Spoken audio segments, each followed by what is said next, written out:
Hello there. Welcome to the Holy War channel. Thanks for joining me again for another live stream. I think you're going to like this one. It has to do with my very first encounter with a Wokey in the wild. We're going to actually watch it and we're going to talk about it. So let me give you a little bit of background of what I'm talking about. You may have seen a video. It's available here on this channel. It's also on Peter Boghossian's channel. Check it out there too. And it's basically, we recorded this a little while back. Peter Boghossian's the guy, if you guys aren't familiar with, you've seen me do several videos with. One of them, I was walking on a bridge in Budapest with him. Another one's in Central Park in New York. And we tend to have pretty good conversations. Hey, hi, how are you guys? I see you there. I just need my glasses, and well, we'll get to that. Let me finish with this intro. And so Peter Boghossian, as I was telling you, he invited me before. We've had the 2 interviews, and then we had a recent one in Los Angeles. And it was pretty long. It was comprehensive. It's actually, I think, one of the better interviews if you're interested in the topics that I discuss. And it's always good to have someone to talk with, which was Peter in this case. And he's definitely a good person to bounce ideas back and forth with. By all means, check that video out. Now, today we're going to be looking at a portion of that video. And if you don't know what happened, so we're in basically it's almost like an auditorium, and it's just me and Peter sitting at the stage. And I guess there were 2 cameramen. I know this now, but at the time, I would have told you I was oblivious. I don't even know where the cameramen are, who the cameramen are. I tend to get like that. I don't really pay attention to my environment. I just I'm usually focused in whatever it is I'm doing. And let me fix this thing here. And so as you will see, at one point, actually both cameramen had an issue with what we were talking about, and one of them, he had to go feed his cat or something like that. Apparently he bailed earlier.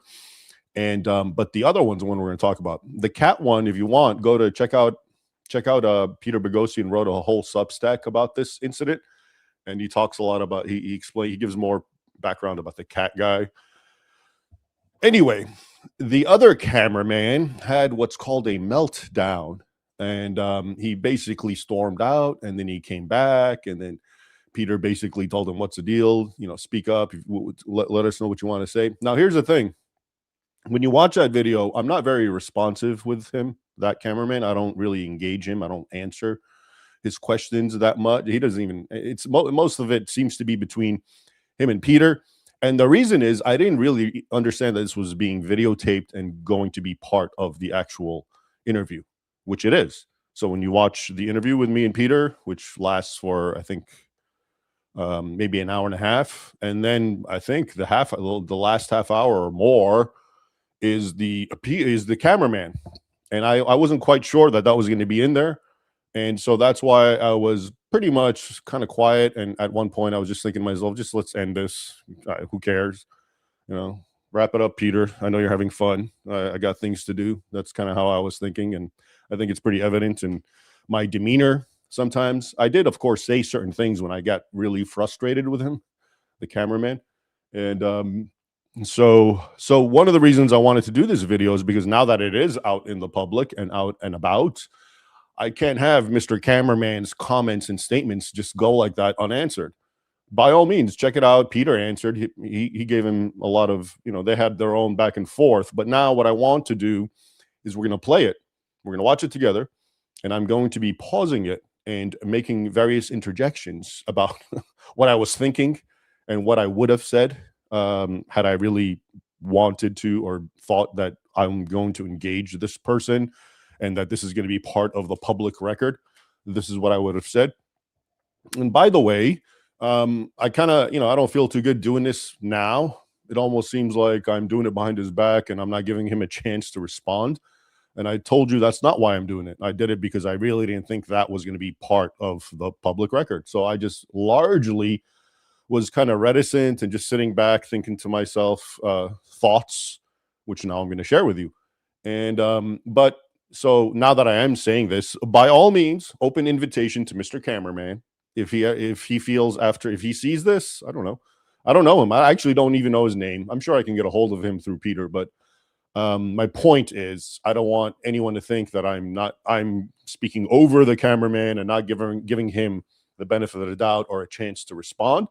So I'm hereby offering him an invitation. If he feels there's something more to add to what I'm going to say today, by all means, I'm happy to give him that platform.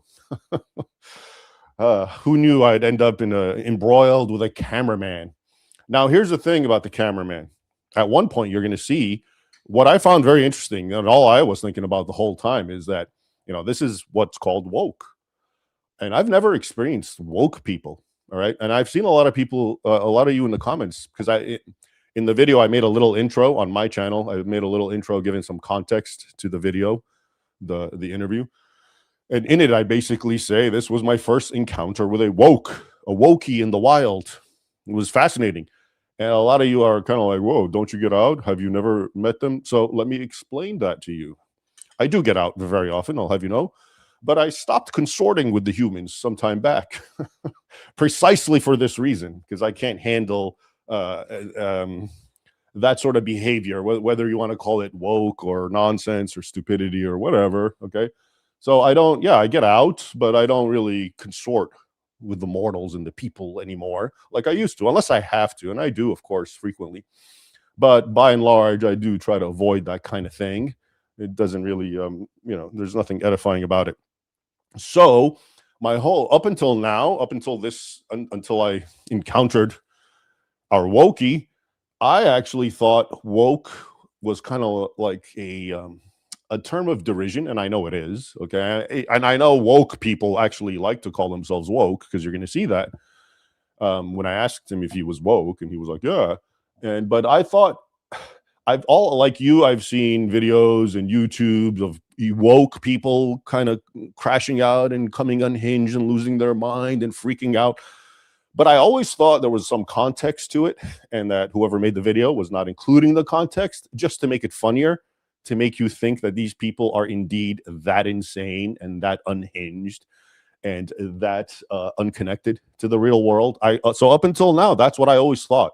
I thought woke was kind of a funny word, and it wasn't. But what we saw and what we attribute, that was sort of hyperbolic, exaggerated, intentionally so, to be funny.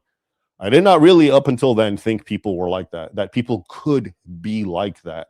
Honestly, yes, okay, call me sheltered or whatever. That's true. But I really, so it was fascinating for me to come across, as some of you have said, a wokey in the wild. It was kind of like an anthropological study for me, to listen to this man speak the way he did, and to use that sort of logic, and to be triggered. I think at one point I asked him, is this triggering? Because I've always heard about when people are triggered.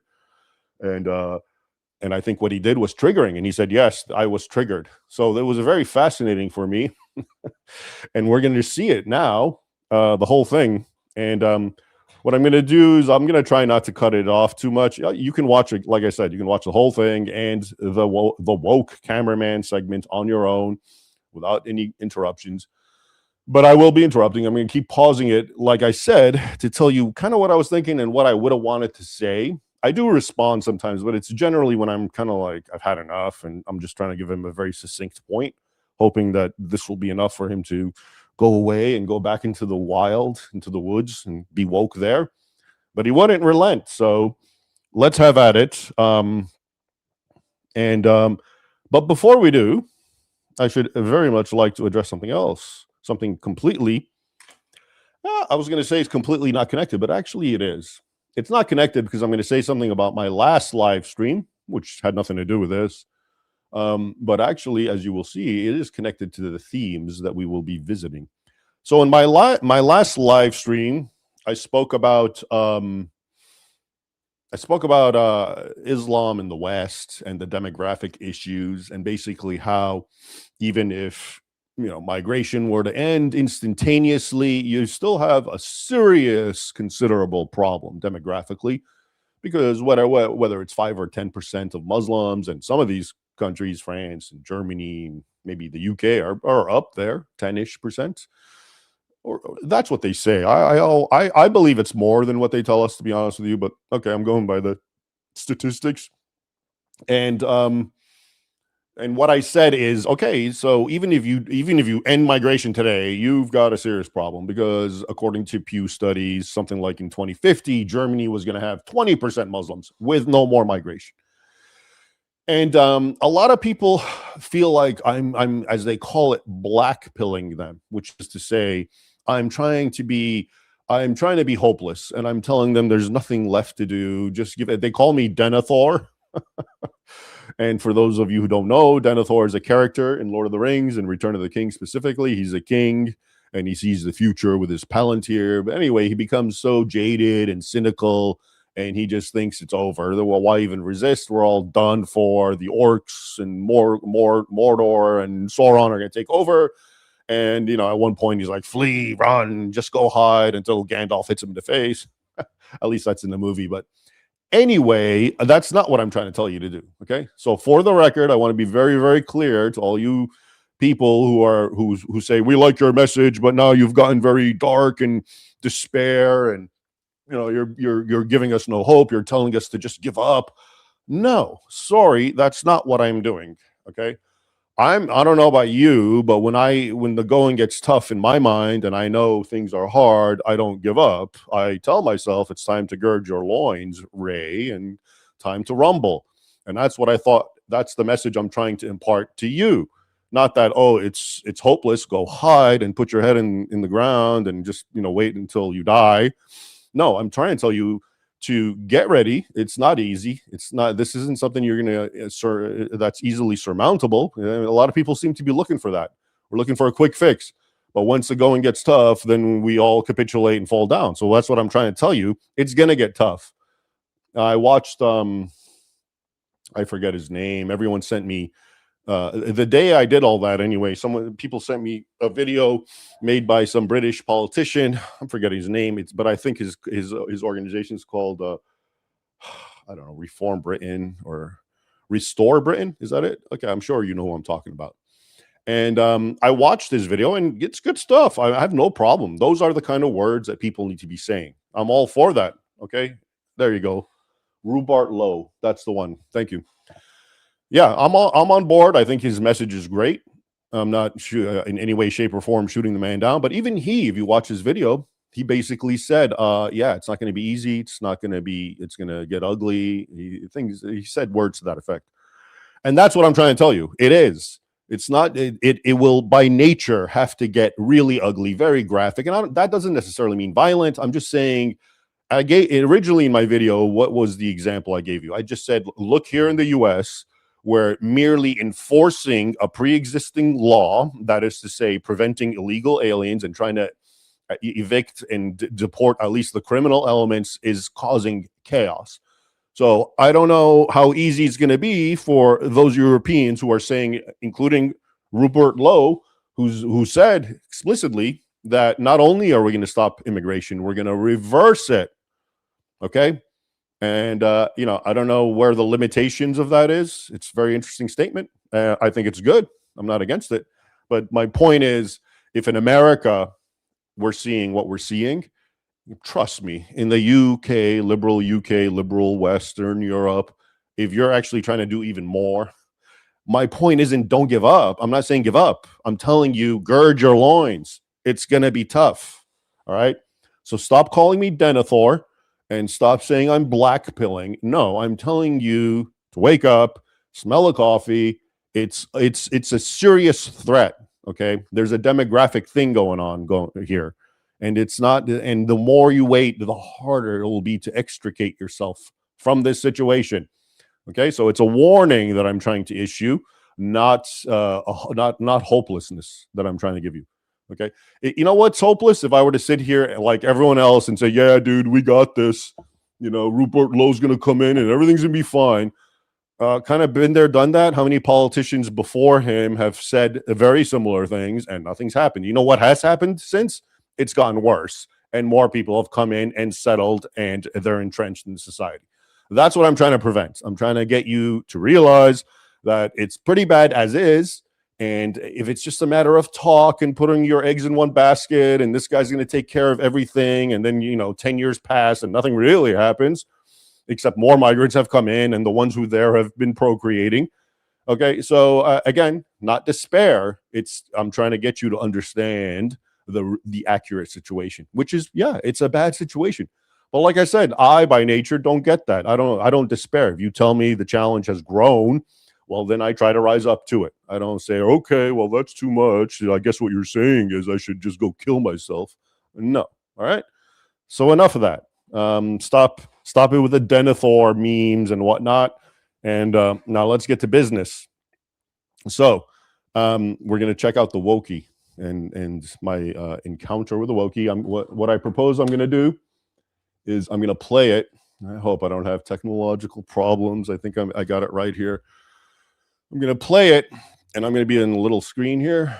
And then I will stop it here and there and offer some commentary. I'll try to offer what I think is what I would have wanted to say, because like I said, if we just leave it there, it's kind of like I didn't know.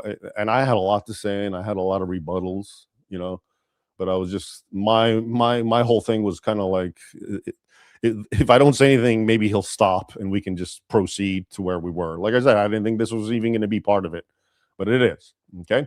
So what I'm going to do actually is I'm going to play a little, the very beginning intro sort of has a whole little, it's like a little montage of various clips, but they'll help you understand the idea. I think it's like 2 minutes. And then I will fast forward straight to the actual, where it all starts. Okay.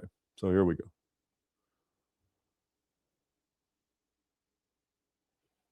I would say that the criticism that has been made here today is fundamentally racist because it doesn't match reality, and it is basically rooted in the idea of I'm scared of Muslims and I don't want to live with them. You made a pretty outrageous claim about churches being attacked. And you went on the internet and you didn't find it. You are what they call, and I've never really encountered one, and I'm happy to do so, and this isn't an offense, but you are what they call a woke person, aren't you? Yeah. I'm going to say this, people are going to lose their shit, but it's true. You have to start shooting people if they attempt to come over the border. I actually agree. If somebody has another way, I'm completely willing to listen to it. I think the cameraman left. Did that offend you? I think it offended him so deeply he left the room. Are you serious? Yeah. I think let's bring the camera guy up here and ask him his solution. So what would your solution be to illegal immigration in Europe? Undocumented immigrants commit less crimes and less violent crimes. But that doesn't answer the question, though. So what is the solution to illegal immigration in Europe? And the facts don't support your feelings about the issue. And the facts are that, especially in America, undocumented immigrants commit less crimes. But we're talking about Western Europe. So we're talking about Western Europe. Yes. I believe the statistics are fairly similar. Well, that's how people sounded during Jim Crow era. If we allow different races into these... Here's the thing. I think people like you assume that the people who do this are all white. Blacks, browns, and yellows do the same thing. If you told them, hey, we're going to introduce a boatload of whites to the point where you're going to become maybe a minority, blacks, browns, and yellows would resist it even more so. And you think that it's not a racial thing. It's just a human thing. This is our country. We want it our way, our culture, and our people. That's just the world. It's not like a white racial thing. Let's say the UK says we're British and Germany says we're Germans. We don't want non-whatever into our country. Do they have that right? Well, and what I would say is that's when we back up and we look at the history of imperialism. If you want to talk about violence, if you want to... But yes or no? I'm looking for a yes or no. Well, of course you're looking for a simple answer. So you don't believe in sovereignty of a nation? Sovereignty is largely something that is used to oppress people. Most of the people coming to Europe are refugees from European actions. I think immigration is a human right. I'm against dictatorship. I'm against the dictatorship in Saudi Arabia, and I'm also against oppression of Muslims here in America as well. I believe in freedom, which means the freedom to be Christian and the freedom to be Muslim, wherever you are in the world. How about the freedom to have my own country without anyone coming in? Have you read any arguments against your position? Of course. Okay, give me an example of something you've read. Well, what you just witnessed is but the tip of the iceberg of what's coming up. Some background to Peter Boghossian, the infamous land. Hey, if you What is that? if you disagree, did you leave because you disagreed? All right, so now I'm playing it. So the cameraman left at one point, and Peter was like, "Yeah, the cameraman left," and I think you saw it in that intro. That's why I wanted to play it, because I didn't even realize where the cameraman was, who the cameraman was, what he was doing, and then he came back. Okay, now Peter's gonna talk to him. No, I just need to go use the bathroom real quick. But you didn't leave because you disagreed with anything? No. Oh, okay. Because I'm going to say, if you disagreed, I'm more than willing to have a conversation with you about it. I appreciate that. Maybe we could do that at the end of the shoot. I mean, we'll get it on film right now. I appreciate that. I don't feel like If you don't want to appear, maybe he can ask it, and we can speak without. Yeah, I mean, if you have physically a- appearing. Can I ask us this question? I mean, You can ask me anything you want. Strong feelings about finding the murder of Charlie Kirk absolutely wrong, which I agree. But then to say in the same sentence, we should be shooting people for just being a refugee, trying to flee violent conditions, trying to make a better life for themselves. Okay. I mean, so I just- Give it to me in a sentence, because I'm going to repeat what you said. I want to make sure that I get it right. Sure. I just think it's you're either.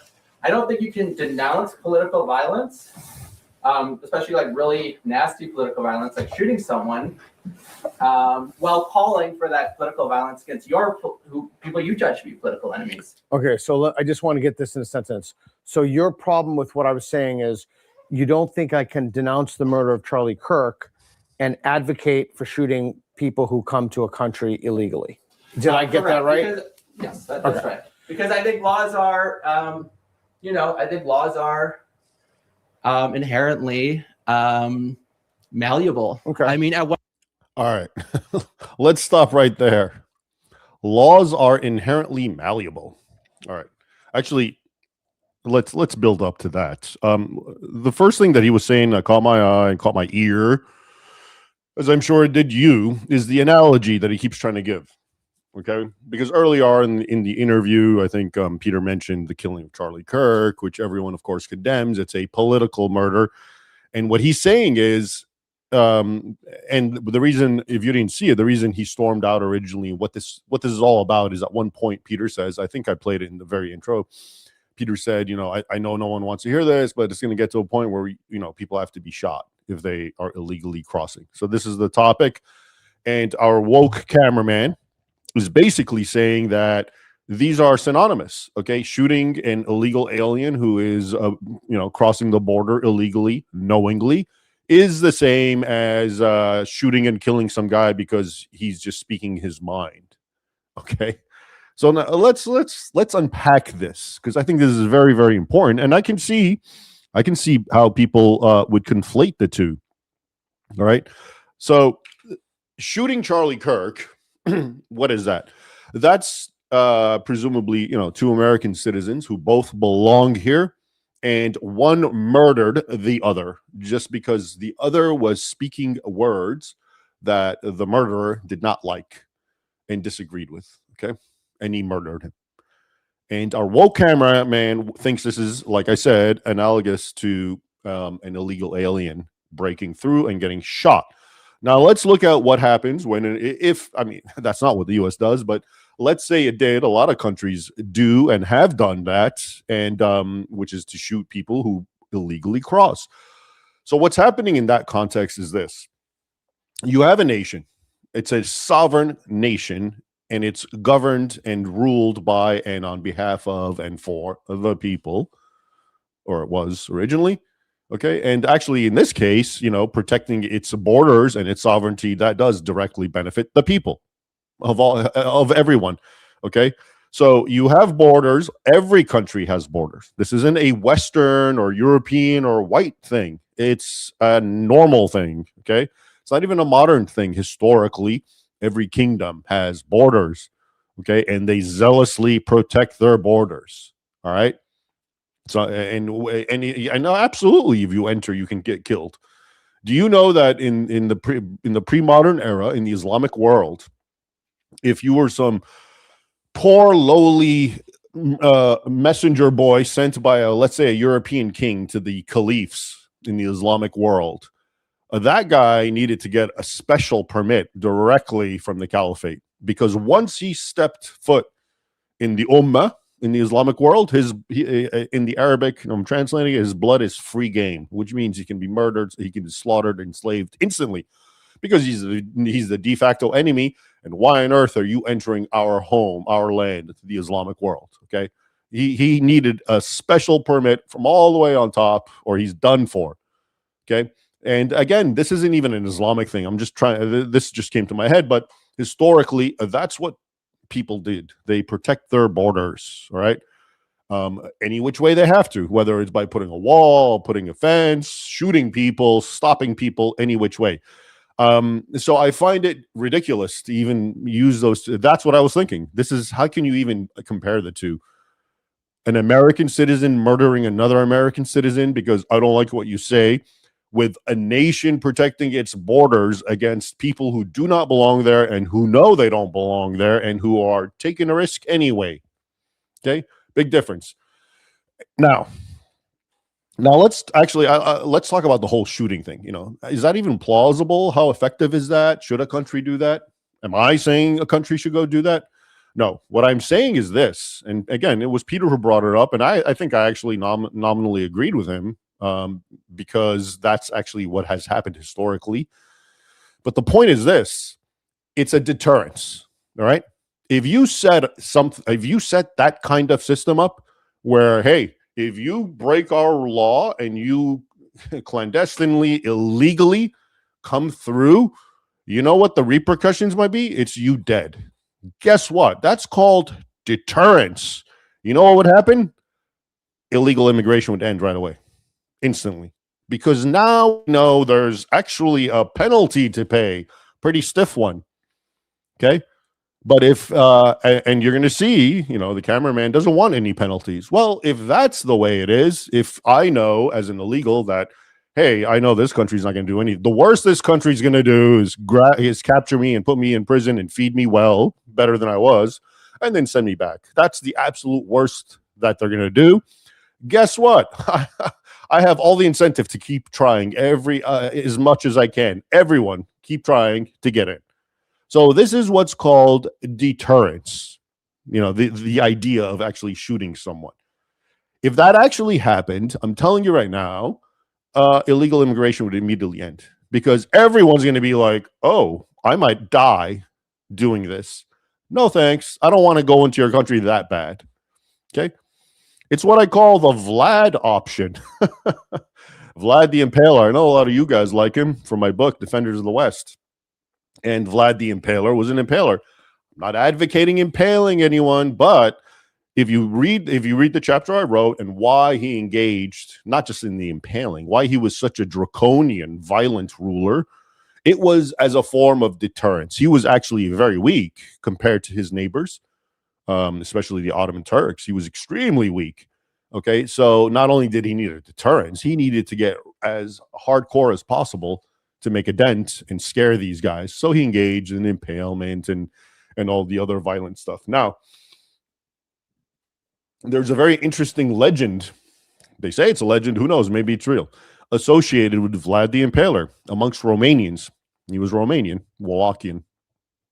So according to this legend, so you have to understand Vlad the Impaler. It's not just impaling his enemies and all that. He's just a hardcore draconian ruler. One false move out of you and you're through. It's curtains. Okay, that's how he's depicted in the sources, and Romanians respect him for that. Okay, so there's this legend that because everyone in his kingdom knew that this guy, if you just, you better toe the line and toe the law too. And, no false moves out of you because you don't want to get in trouble with this guy. So the legend is that in an area where there was a well and a lot of foreign travelers would come, he put a golden goblet. It's the noob. He put a golden goblet right there by the well. So any passersby can just grab the goblet and drink water freely. And according to this legend, nobody ever touched it. No one stole it. It stayed there year after year, and everyone, of course, is poor and impoverished. The peasants, everyone would love to steal the goblet and sell it. No one would touch it. Okay. That's called deterrence. All right.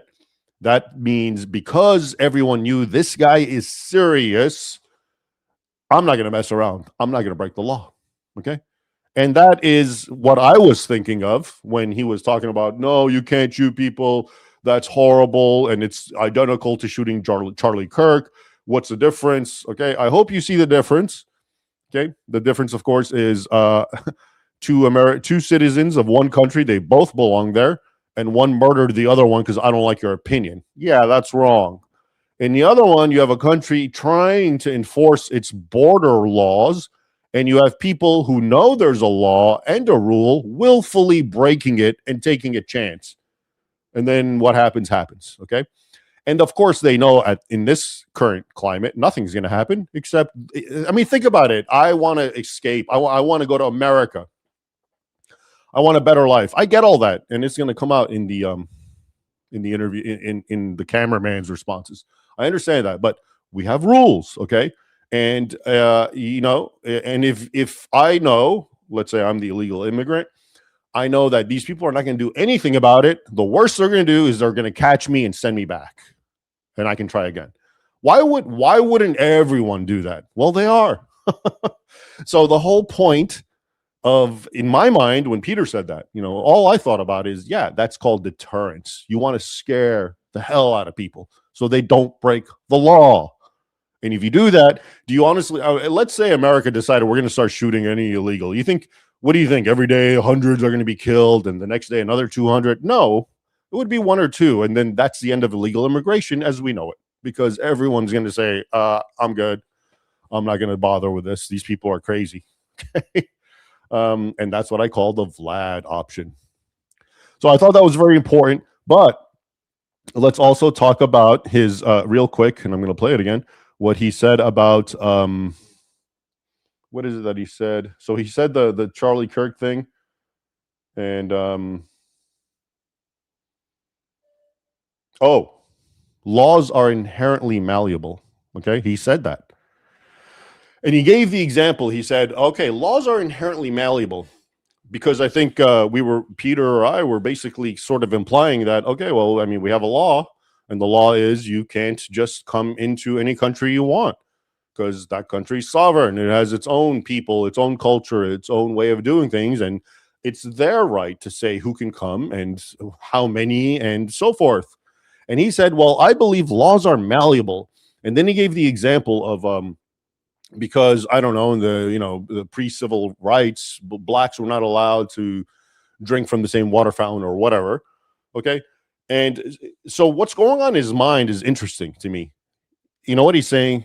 He's saying that, so if you go back in that era, whenever it was, let's say 1940s, 50s, he's basically saying, I know better and I know things need to get better. And so I can ignore the law. Okay. The law doesn't apply to me or anyone that I'm allied with or I agree with, because I know better and it's malleable, and eventually they'll catch up and they're going to adjust the law. Now, I beg to differ. I believe the law needs to be complied with in the now. If this is the law today, then you need to agree with it and comply with it. And if you don't, then you know what? You bring it upon yourself. Whatever the consequences are, being shot, going to jail, you are bringing the consequences to yourself. All right. So, but that was a very interesting window when he said that to me, or when he said that to us, when he was speaking, and he said basically, the law is inherently malleable. I would try to rewind it, but I might mess it up. I'll rewind it, and then I'll stop now, and let's proceed.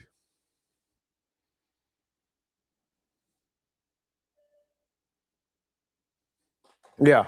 I think calling for that political violence against people you judge to be political enemies. Okay, so I just want to get this in a sentence. So your problem with what I was saying is you don't think I can denounce the murder of Charlie Kirk and advocate for shooting people who come to a country illegally.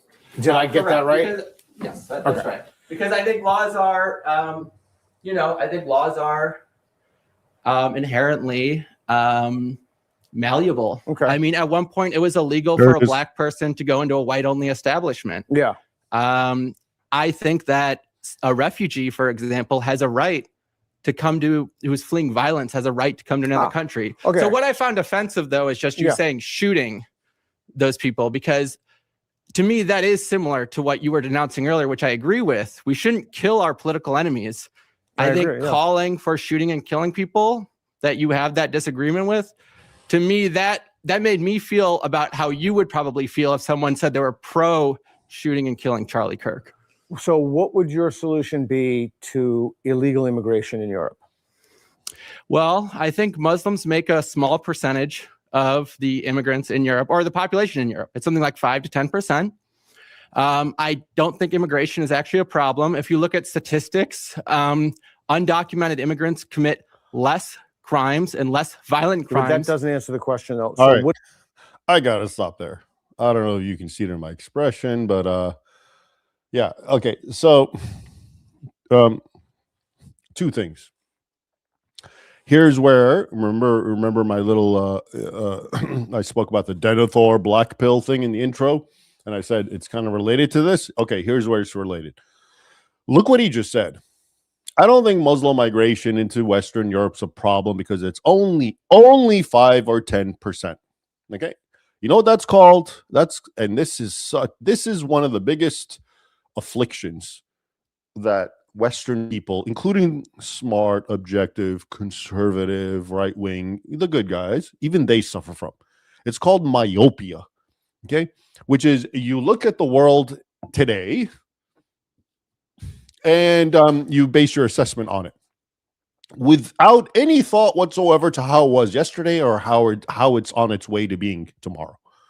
Okay, myopia. It means I just see the moment. And guess what? If that's you, it's because you've been conditioned to become that way. It's a long project. What do you think the news is all about? You may have seen a long time ago, I did a stream, I think, or was it a video? I don't know. Anyway, where I denounced the news and I said it was the biggest waste of my time. I don't know how you people sit and follow the news and, oh, look what happened and this and that. And I think it's a big joke.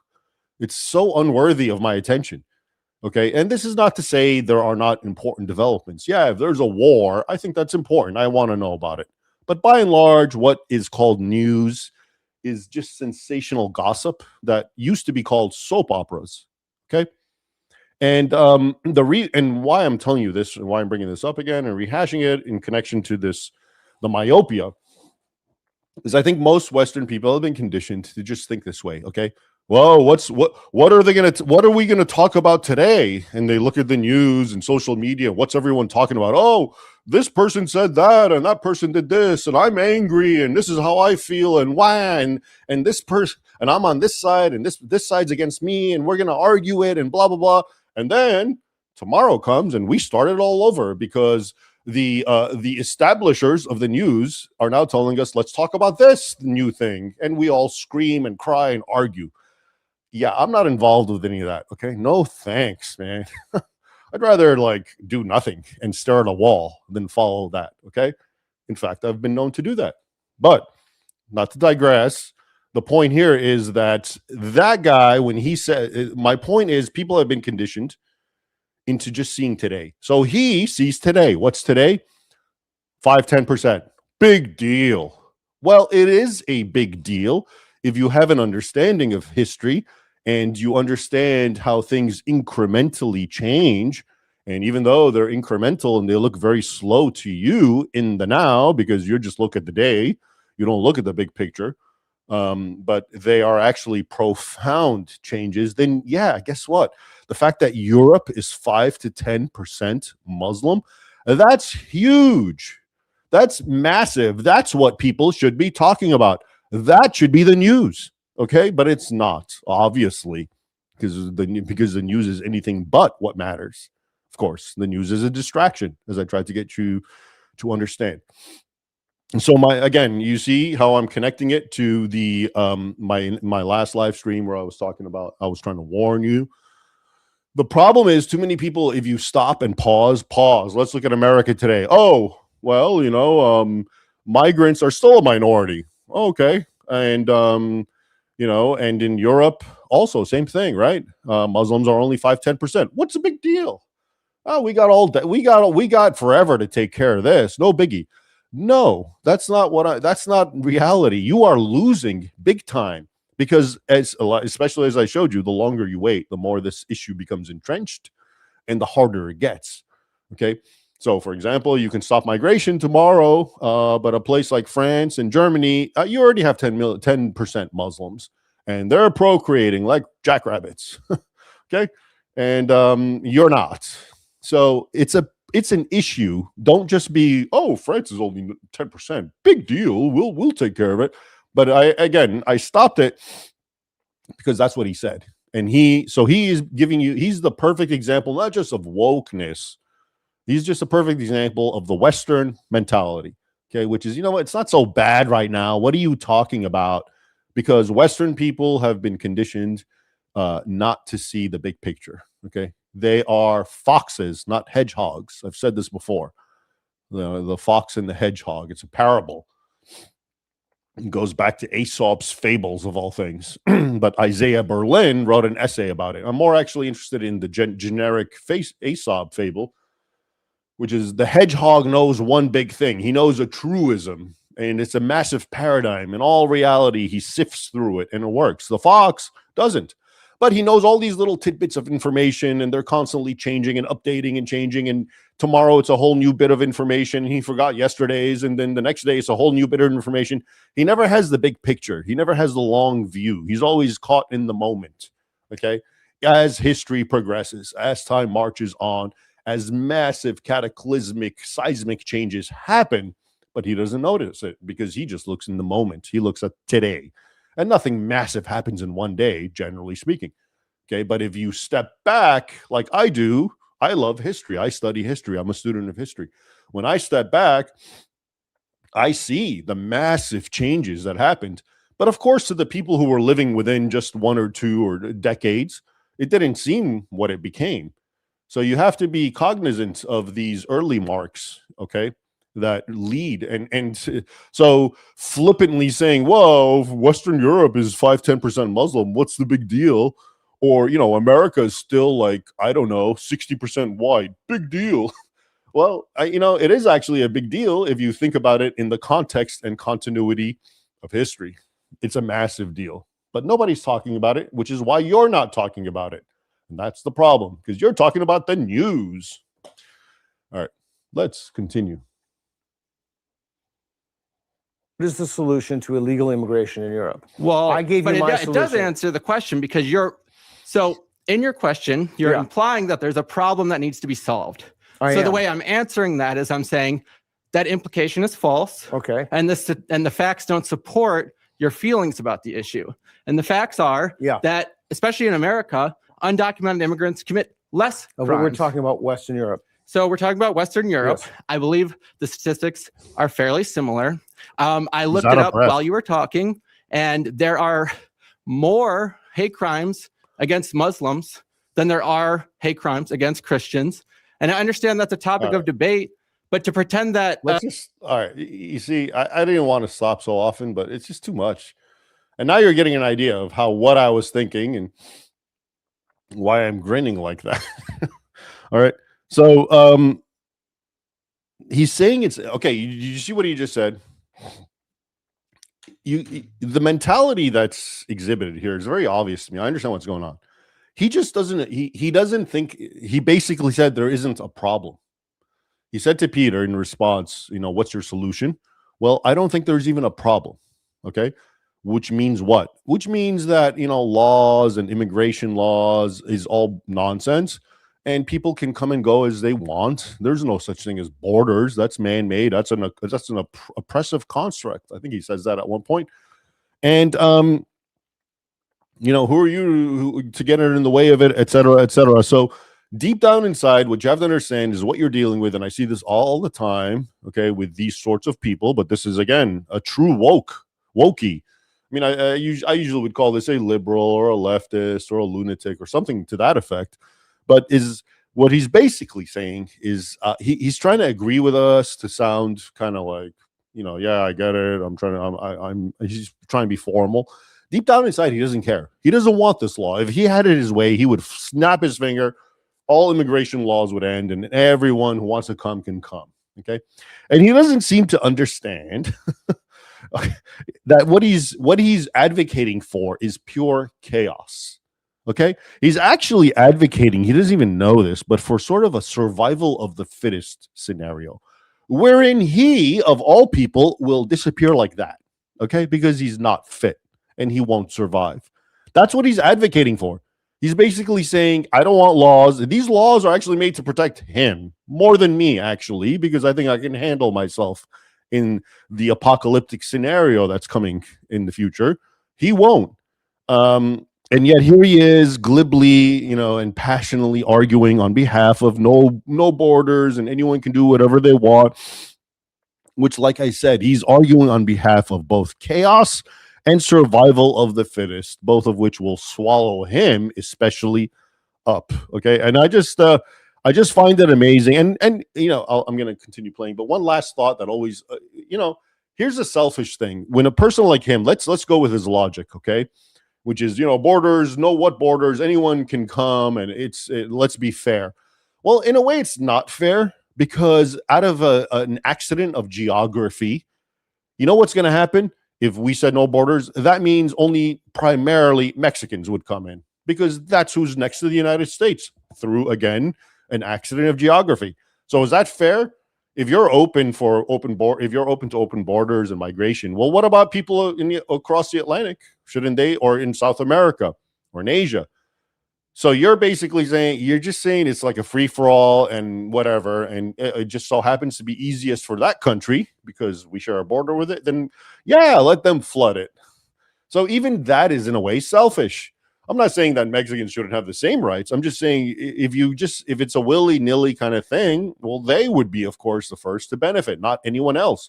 Why not other people? Why, because there's an ocean apart, so it should be a natural thing. And, the people who are closest should now inundate the United States, for example.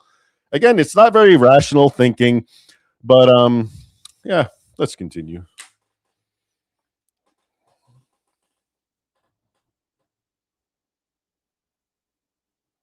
Minority that's 5 to 10% of the population is somehow oppressing 80% of the rest of the population. I don't think facts support that. And I think calling for shooting people, I think is over the line. I think that's over the line in the same way that you probably felt when you saw someone shot and killed Charlie Kirk because they disagreed with him. I think that's just deeply objectionable rhetoric, especially right now. Okay, so I just want to make sure I understand your position correctly. So you don't think there's a problem with illegal immigration? I think whether immigration is legal or illegal is arbitrary. Okay, so you think that we should allow people to come? You had based your argument on the idea that people are coming into this country without being quote unquote vetted, right? We're talking about. I just want to be clear. We're talking about Western Europe in the context of this conversation. Well, I think basically this is an important point, by the way, and you're going to see it throughout. But we were talking about Europe, Western Europe, and we were talking about Islam, but he kept bringing it back to the United States, which in certain respects is very different. And I even pointed it out. But Peter kept trying to bring it back to our topic, which is about Western Europe. And but it's interesting. You'll see it right now. He conflates it. So when he's put on the spot and we tell him, well, this is about Western Europe, he's like, yeah, it's the same thing. Why? Well, because Europeans are white and they're racist and they're oppressing everyone. That's his logic. Okay. If you don't believe me, keep watching. If there's not a legal process to immigrate, then the term illegal immigration becomes a misnomer, because what you actually have a problem with is immigration, not illegal immigration, immigration in general. What if a country said, we don't want immigrants? Is that okay? If a country said what? We don't want immigrants. Well, and I would say that I'm a white person, you're a white person, you're a white person. I'm not a white person. I apologize for assuming if you're not white, and I apologize genuinely for that. All right. This reminds me, okay, so a lot of people always ask me about this. I'm laughing because he said, I'm a white person, you're a white person. I just said, I'm not a white person. He's like, oh, I'm sorry. To which I was like, it's okay. Yeah, I'm not triggered. I'm not worried about it. It's okay. But a lot of people ask me, you know, oh, what do you mean you're not white? What are you talking about? So let's be clear about this. All right. My parents, mom and dad, are both Egyptians. Okay. Pure Egyptians. They came from Egypt. And more specifically, they're Coptic Egyptians, which means Christian Egyptian, but also the most native inhabitants of Egypt. The descendants of the pharaohs are the Copts, actually. There's a lot of actual studies that have proven this. The Coptic language, which is extinct for liturgical, it exists liturgically, is actually the final iteration of the pharaonic language. And most interestingly, by the way, a lot of people, are you familiar with Black Athena? I had to deal with this back in college. Black Athena was this book, I think, or hypothesis, which has done much mischief, which implies that the pharaohs were black Africans, sub-Saharan Africans, okay? And there's always been debate. No, I don't think so. Well, look at modern day Egyptians who are not black, et cetera, et cetera. But apparently they did some DNA studies of pharaohs, and it turns out that their DNA, the closest it's to, is to Levantine people. That is to say, Syrians and Lebanese. Okay. So my point is, because a lot of people tend not to, when I say I'm from the Middle East, they don't think I'm Egyptian. They think I'm Syrian, maybe, or Lebanese. So if anything, you are looking at a true pharaonic Egyptian. All right. So I'm proud of that. And when people ask me your race, I'm Egyptian. Now, is that white? Well, you know, I've had to fill out forms in the United States, and I've seen forms that ask you your race, and it would say white or Caucasian, and then would have in parentheses European, people from Europe, North Africa, or the Middle East. In that sense, yes, I would be classified as white or Caucasian. All right. But in my mind, the term white, okay, has a sort of connotation. It's not just limited to the anthropological category of Caucasian, which, okay, I mean, I'm fine with that. But the word white, the connotation, I believe, is sort of like Northwest European. When people say someone's white, they tend to mean he's like, you know, someone who's blonde haired and blue eyed, or very, you know, white, European. They don't have to be blonde haired or blue eyed, but European looking. Okay.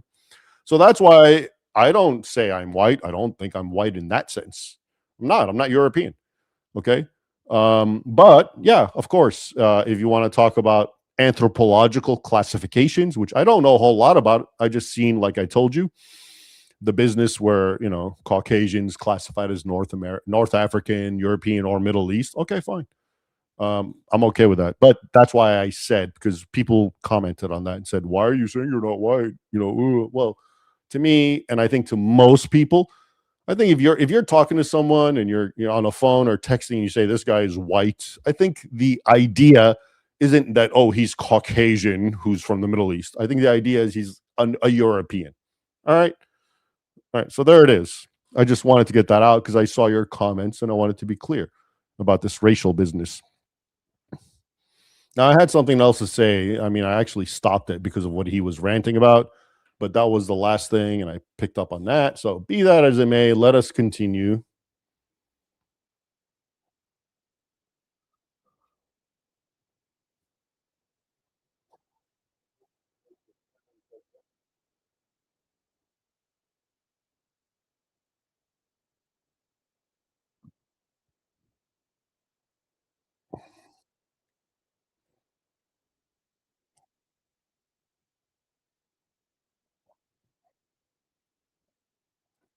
Ooh.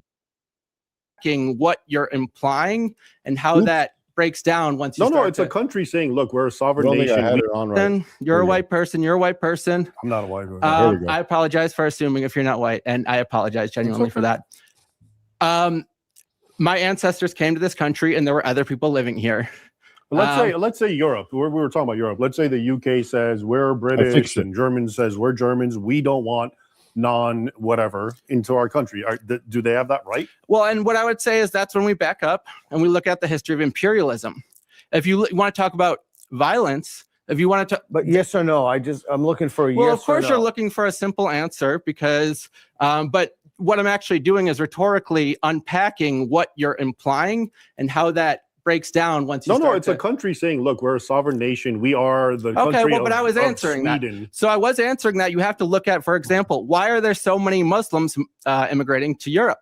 Because it's a better life there. Because over the last couple decades, the U.S. with their European allies killed over 1 million people and destabilized the entire region. Most of the people coming to Europe are refugees from European actions. So it's entirely hypocritical to say that you have no right to be here when we. And when I say you're making a humanitarian argument, in other words. It is a humanitarian argument. Okay. Absolutely. Okay. So I'm just trying to think of how this translates into policy. Sure. In the context of Western Europe specifically. Sure. All right. We're going to segue here. So let me let me respond to some of this. What I just said there, what I meant is, I asked him, so you don't believe a country has a right to say whatever? And that's my point. I'm trying to say, I have no problem if a country says, I don't care its race, if it's white, black, yellow, and it says, you know what? We don't want anyone but us here. And I believe, I think it's changing, but I remember this used to be associated with Japan for a while. I have no problem. And that guy has no problem because I never heard him complain about Japan. Okay. And this is my point. This is sovereignty. This is a nation saying we are the people, and our government's with us, works with us, and we want it based on our culture and based on our religion, based on our way. Muslim countries are the same way, and based on people who are us. Okay. If a nation does that, is that allowed? That's what I was asking him. And he said, no, you can't have that. That's impossible. Says who? That's how the whole world operates. And at one point, I think the thing about him is a lot of the things that he said, here's a woke malady, which you're going to see. A lot of what he says, he attributes to Europeans and white people. And some of it may be correct. Some of it's wrong, but he never understands that all these are applicable even more so to everyone else. Okay. It's almost like it's the Disney. He's like the Disney world. Okay. Every brown, yellow, red person's great. And until white people come and ruin it. Right. And the point is, no, white people are not innocent and they're not angels. Okay. But nobody is. All right. At all. So they don't seem to get that, the balance. And if anything, at some point, I think I even talk about at least Europeans did good stuff, whereas other people didn't. Europeans brought progress and science and whatnot. Okay, but the other thing, which I can't let go unspoken about or unresponded to, is this word imperialism. Here's wokery 101, right? He keeps throwing certain words out: imperialism, okay, racism, and those words are so full of connotations that they're supposed to just answer every concern, every question that that me and Peter, for example, have. What is imperialism, by the way? Well, what he means, okay, is what I just said, which is Europeans just are monsters, and they came. And everyone was living in peace. All the black, brown, red, yellow people were living in harmony and getting along. And then the white man came and colonized their land and greedily exploited everything and tortured them and whipped them because he's so racist. And, he destroyed everything. Okay. So that's imperialism. That's apparently what he's talking about when he uses that word. That's how he's thinking. Okay. And, yeah, I'll stop there. Let's continue. Let's see.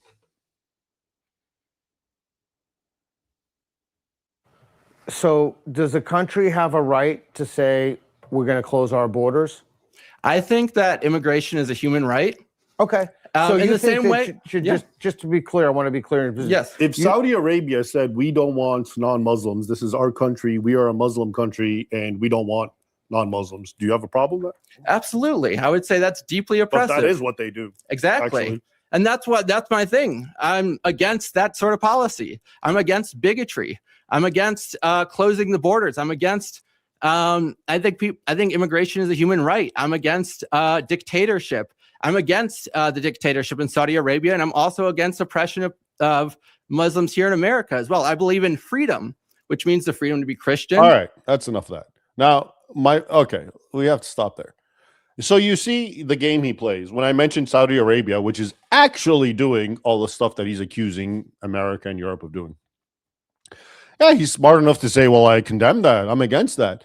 But we never really hear his type going out of their way to condemn those countries. It always starts and ends with condemning European, white, American countries, doesn't it?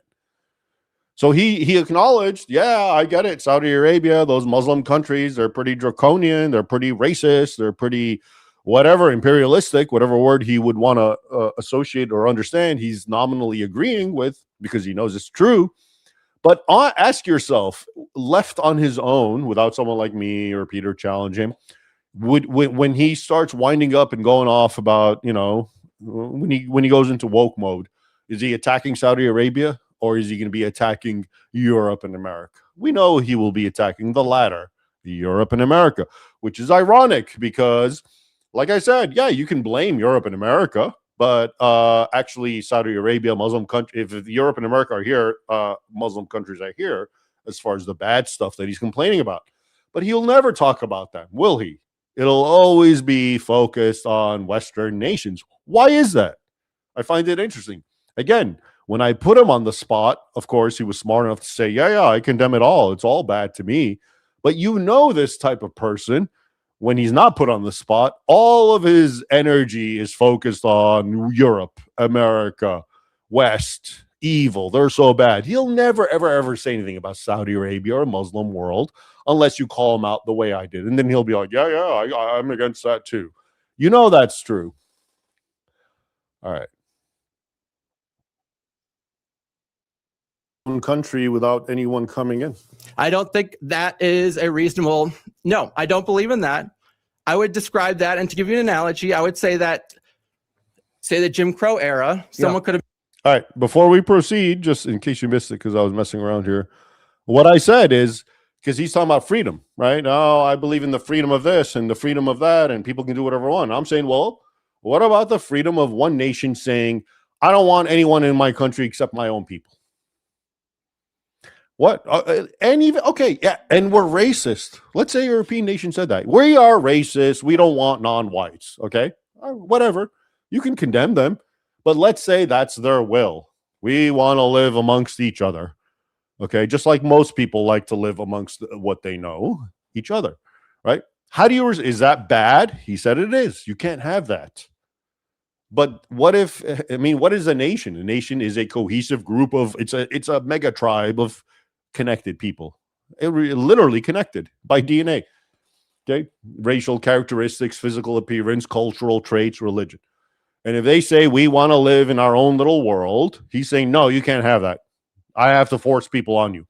But you know what? Like I mentioned, if it was non-Western people, if it's Japanese or Saudis or whoever saying that, he'll never argue and say no, you have to take in people unless you call them out like I did. Okay. Made a similar argument. Do I have the freedom to go into a place without people of different races? And I would say no, because that's impinging on their freedom, and that's not actually a free society. Yeah, but I mean, America is a different example because the slaves were brought here. I get I'd like that. to keep talking about Western Europe. I mean, if you really want to talk about America, we can. But we're talking about I think that the issues are very analogous, but I understand. Go ahead. He asked me my solution for what should be done. Did I get that wrong? You asked. What does Europe need to do? We start with the UK, and then you called for shooting people, and so that made me feel about probably how you would feel if suddenly I called for shooting someone who you respected. But see, can I answer that? Because it strikes me as a little different. Here's what he's saying, I think, is this. America is a sovereign nation, or any nation, not just America. Let's say Saudi Arabia. Saudi Arabia decides we have borders and we don't want anyone coming illegally. Okay, you can maybe apply legally and we'll figure it out. Okay, we've made our position known. This is our nation. These are our borders. Now, once someone knowingly says, I'm going to try to get there, isn't that kind of their fault? They've now stuck themselves. They've put themselves in this position where they're the bad guys. Whereas the Charlie Kirk example, No, this is a person who said, I don't like your political views and I'm going to murder you. So I don't really think they're analogous. I think that let's agree on one thing. Killing someone is really bad. Yeah, but shooting and killing is bad, someone. but I made a law. This is our land. You're an outsider. That's how the world works. Every country's So like if that. someone were to propose that we And shoot you and kill, chose to break in. if someone were to propose that we shoot and kill, say, people who violate a speed limit, I would say that's very gross and very bad. Yeah, well, okay, but I mean, okay, so now you understand. Yeah. Now you No, understand I get that it, just I get because it, it's but- illegal, but if that proposing to shoot and he's kill saying them, that that's because deeply he's offensive. saying that because we don't do that and nobody respects us and they do it and they break the law. So obviously the response has to be raised up and the repercussions have to be greater, not because we want to do that, but people need to respect and fear the law. That's how it works. So you feel that There you go. There's the Vlad Impaler detriment that I was talking about. I finally got to it. Okay.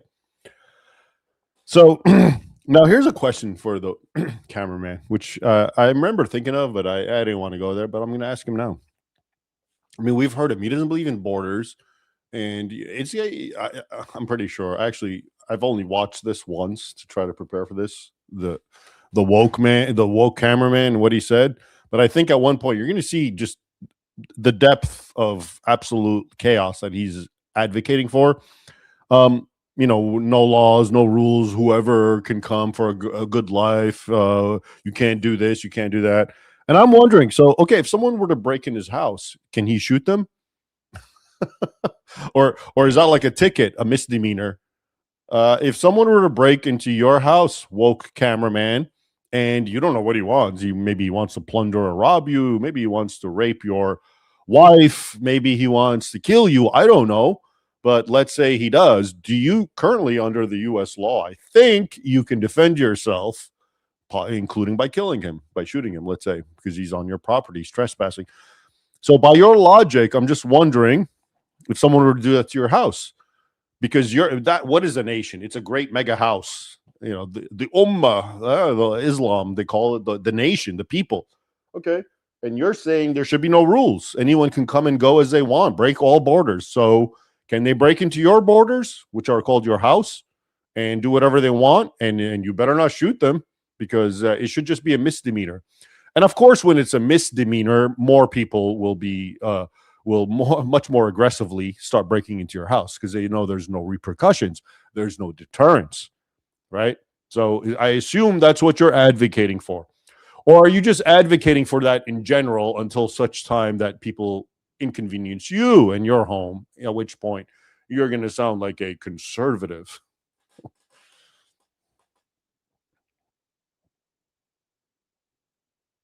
Yes, I believe that. Well, that's a different. Okay, And also, I would go okay. so far as to meet you halfway and say there should be a vetting process.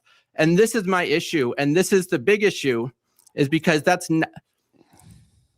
people aren't being refused access because they're being vetted and it's determined that they're not allowed because they don't meet some requirements. They're being refused access because en masse, they only allow a small amount of people. So it's not that people are trying to get in who fail a vetting process. It's that immigration itself is being banned, and that's being pretended like that's about a vetting process, but it's not about a vetting process. It's about excluding what I feel like is a human right, the right to leave a war-torn country and make a better life for yourself. Okay, so let's go back to the original claim. He asked me about Western Europe, what I do. When I asked him, are there any questions you'd like to ask me? And I went through a litany of things that I thought I would do. I mentioned shooting. And if any of this, my recollection is in error, please let me know. I'm jumping ahead. You offered to meet me halfway and say you think you should have a vetting process. My argument to you would be you haven't answered the question. What do you do with people who go to Western Europe illegally? You still have people coming in dinghies. I would say that I would say you would treat that like a minor crime in this instance. If Misdemeanor. that it is actually possible to immigrate if you pass a vetting process, which by the way, it's not. You need a lot of money and a lot of resources. Again, let's reinforce what we're talking about here.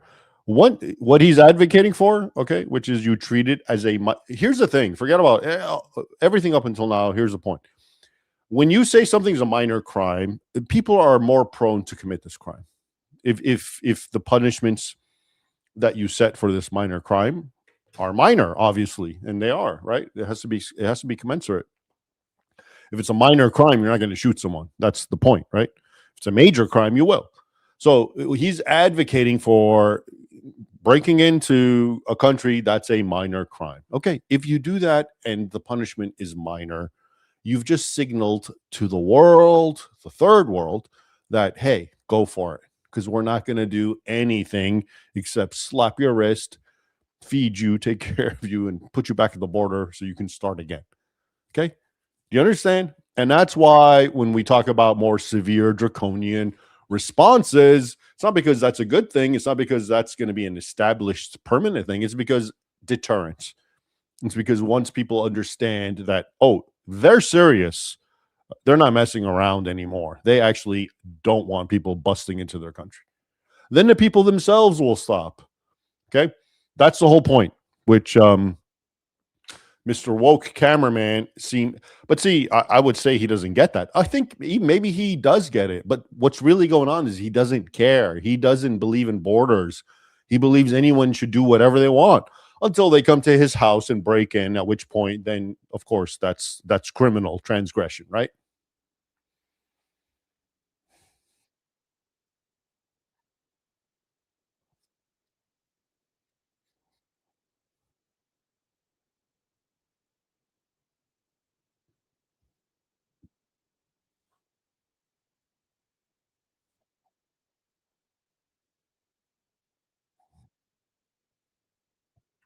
Oops. Okay. And So- just to say why Yeah. I walked out, one of my best friends is an undocumented immigrant, Yeah. and you suggesting that he be shot for what I don't even consider to be a crime. Is he in Western Europe? He's not. Okay, so let's go back to this. So we have the country of the UK, the United Kingdom, in England. We agree, we make a law, we say we're going to vet people, and we still have, what is it, Matt Goodwin's statistic in Eric Kaufman, 183,000 people entering the country. And you want to treat that like a speeding violation.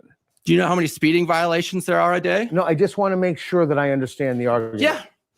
That's not basically. I don't think it's a crime to cross the border. Okay, so then it's a I totally think, say modern. the truth, I think you don't even care. Like if someone breaks and enters illegally, I think you think it's okay.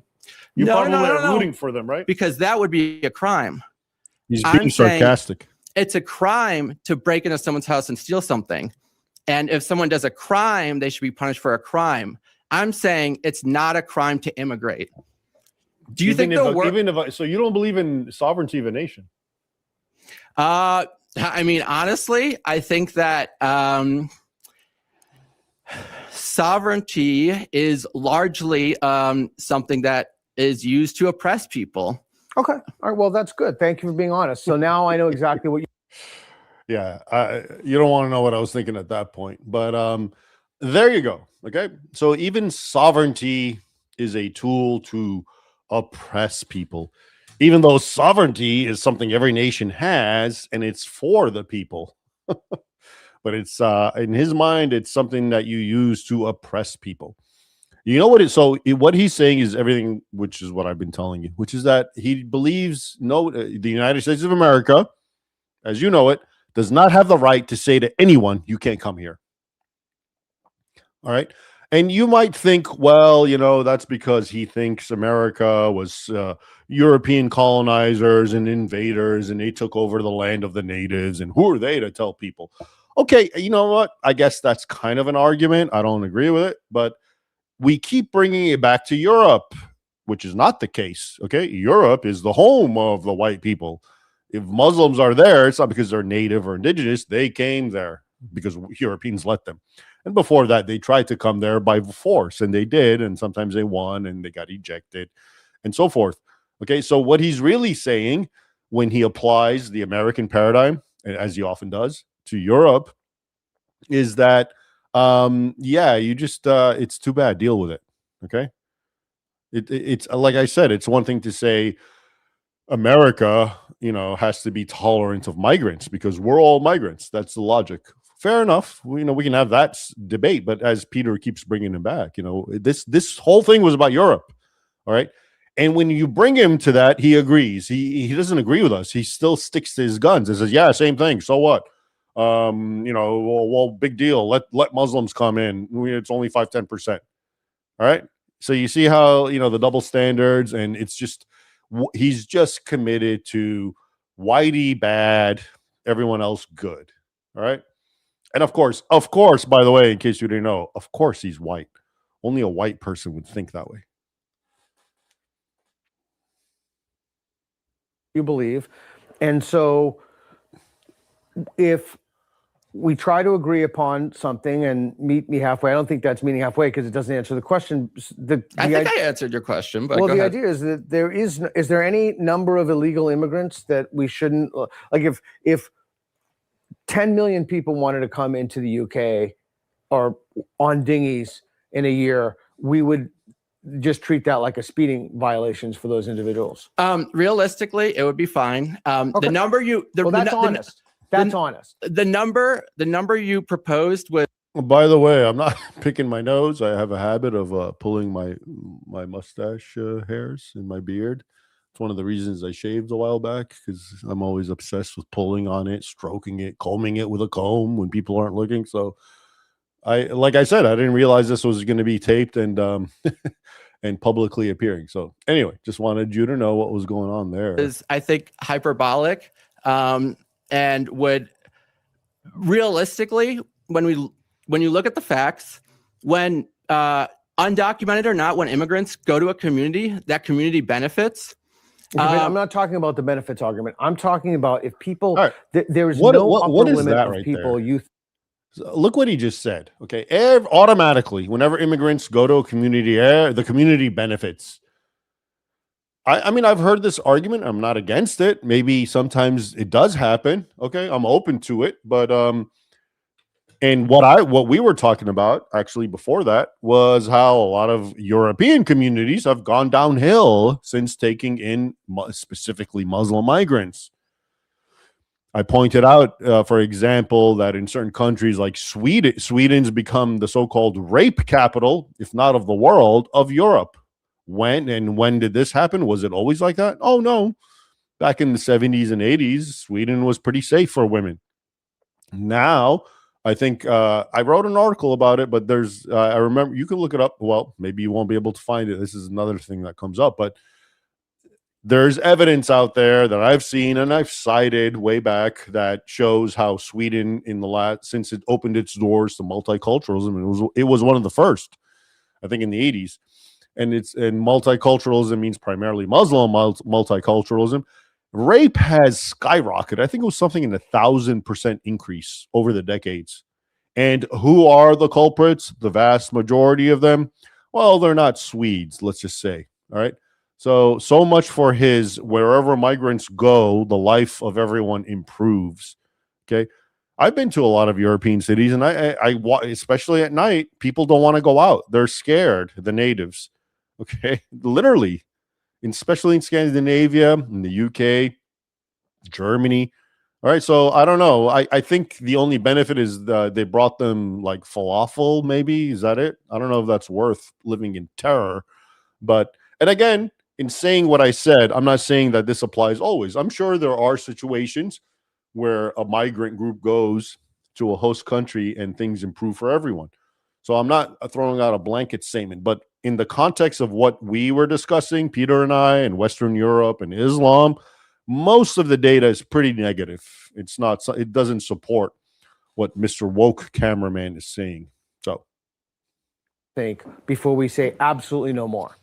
That's right. I think that's honest. Humans have, since the dawn of time, I get so bored I start reading my book. Born to migrate.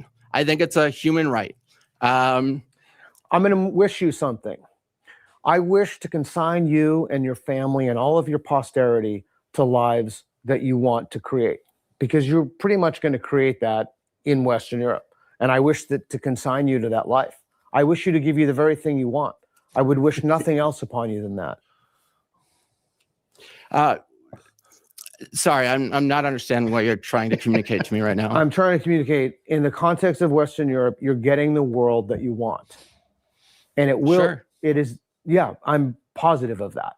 All of the data indicate that the world that you're advocating is coming. And we'll see the consequences of that. I mean, I think all of the world has lots of problems, but I would say I don't think Mr. Cameraman understood what was going on here. I think Peter was being slightly sarcastic, and he was basically saying, okay, Mr. Cameraman, the world that you want just so happens to be the one that all the policymakers in Europe are advocating for and doing everything to usher in, which is inundating Western Europe with primarily Muslim migrants. And he's basically saying, okay, what you wanted is coming up. And remember what I said, which is, you know what, this guy, he's advocating for chaos. He's advocating for, you know, survival of the fittest, no laws, whoever can come in, whoever can establish himself. Who are you to say we have sovereignty? And that is precisely the sort of environment that he will completely disappear in and be killed in, actually, without knowing it. So I think Peter here is a little tongue-in-cheek, basically saying, you know what, guess what you want's coming for you. And I don't think Mr. Woke Cameraman understands the absolute significance of that. But I'm not putting words in Peter's mouth. You know, I'm sure I actually hope that he and I can, because this is great stuff, by the way. This is gold, as they say. You know, like I said, for me, this is amazing. I actually encountered a wokey, which I never have. Like I told you, I thought these were like fictional characters, you know, make-believe, hyperbolic parodies that we were supposed to laugh at because they're so absurd. But lo and behold, they exist. They lurk among us and they speak words. And so, you know, hopefully Peter and I can actually talk about this too, because I think it really needs a lot of dissecting. We have a rare opportunity in front of us, is what I'm trying to say. An absolute true wokey, and we can try to get into their mind. And by the way, just to be clear, I saw some comments of people saying, yeah, this was staged. This was not at all staged. Trust me. Okay. Watch it. Watch our facial expressions. This isn't staged at all. Okay. And the reason you're saying that is because you're like me.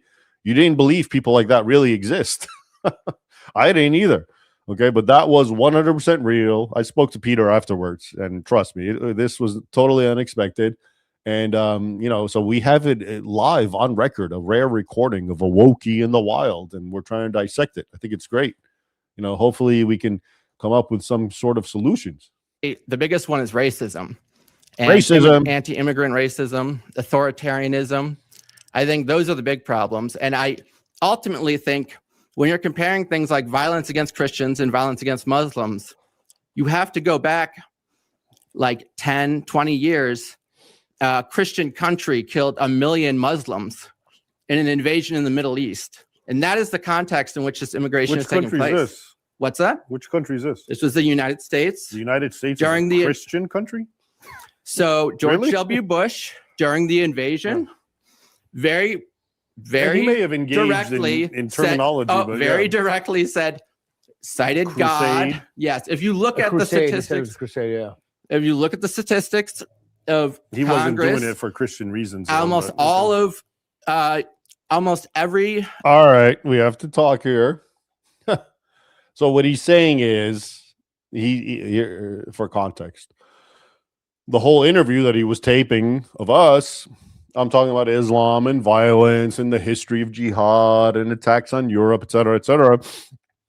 So here's his grand rebuttal, which is, oh yeah, well, guess what? A Christian nation launched a crusade against Muslims in Iraq. Really? And that's why I said, what nation are you talking about? America? That's the Christian nation? I know there's Christians in America, very, very, very few. Okay. I know there's a lot who identify as Christians, but I mean, there's very few real Christians. And the U.S. government is in no way, shape, or form Christian. Okay. Make no mistake of that. The war in Iraq had nothing to do with Christianity. And I also find it amusing that a guy like him, who identifies as an American, all of a sudden he's happy to say, oh, yeah, America is a Christian nation. Even though in another context, I have no doubt that he would have been like, no, America's not Christian. What are you talking about? We're secular. We don't follow Christianity. But he found an example of a U.S. President government waging war on an Arab country.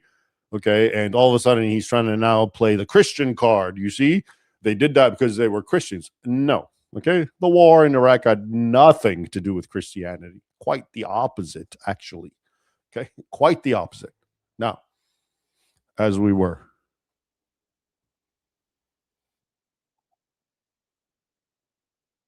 I don't know what, but I'm just glad that you were honest with me and said there's no upper limit to illegal immigration in Western Europe, because you're going to get the society that you want. Well, and I think that would be a better society. And the reality is, we're about to find out. I you think the are what reality they is, call, and I've never really encountered one, and I'm happy to do so. And this isn't an offense, but you are what they call a woke person, aren't you? yeah, I would say so. Okay. I think, And what you experienced when you stormed out, that's called triggering. was I Were you triggered when you This is all when new to somebody me. called for the violent shooting of one of my friends? Absolutely. Is your friend Western European? Do you remember? All right. So there you go. Just so we're clear. This was the moment that I realized I'm dealing with a real wokey, and that it engaged in triggery. Okay. Because up until then, like I said, I've heard these words and I associated them with like YouTube videos, which were funny, of some lunatic screaming and foaming at the mouth about whatever, because they were triggered. But up until then, I honestly thought this was kind of like exaggerated, that there was always a background or a context that was missing, and that it was positioned this way to make us laugh, and they were called woke. It was then what you just saw that I finally realized that, okay, you're like, I'm really seeing this. This is real. I'm lucky enough. You're woke. And this is a real triggering that's happening now. And I'm part of this. I'm privy to this. You know, like that was kind of cool. I was really impressed.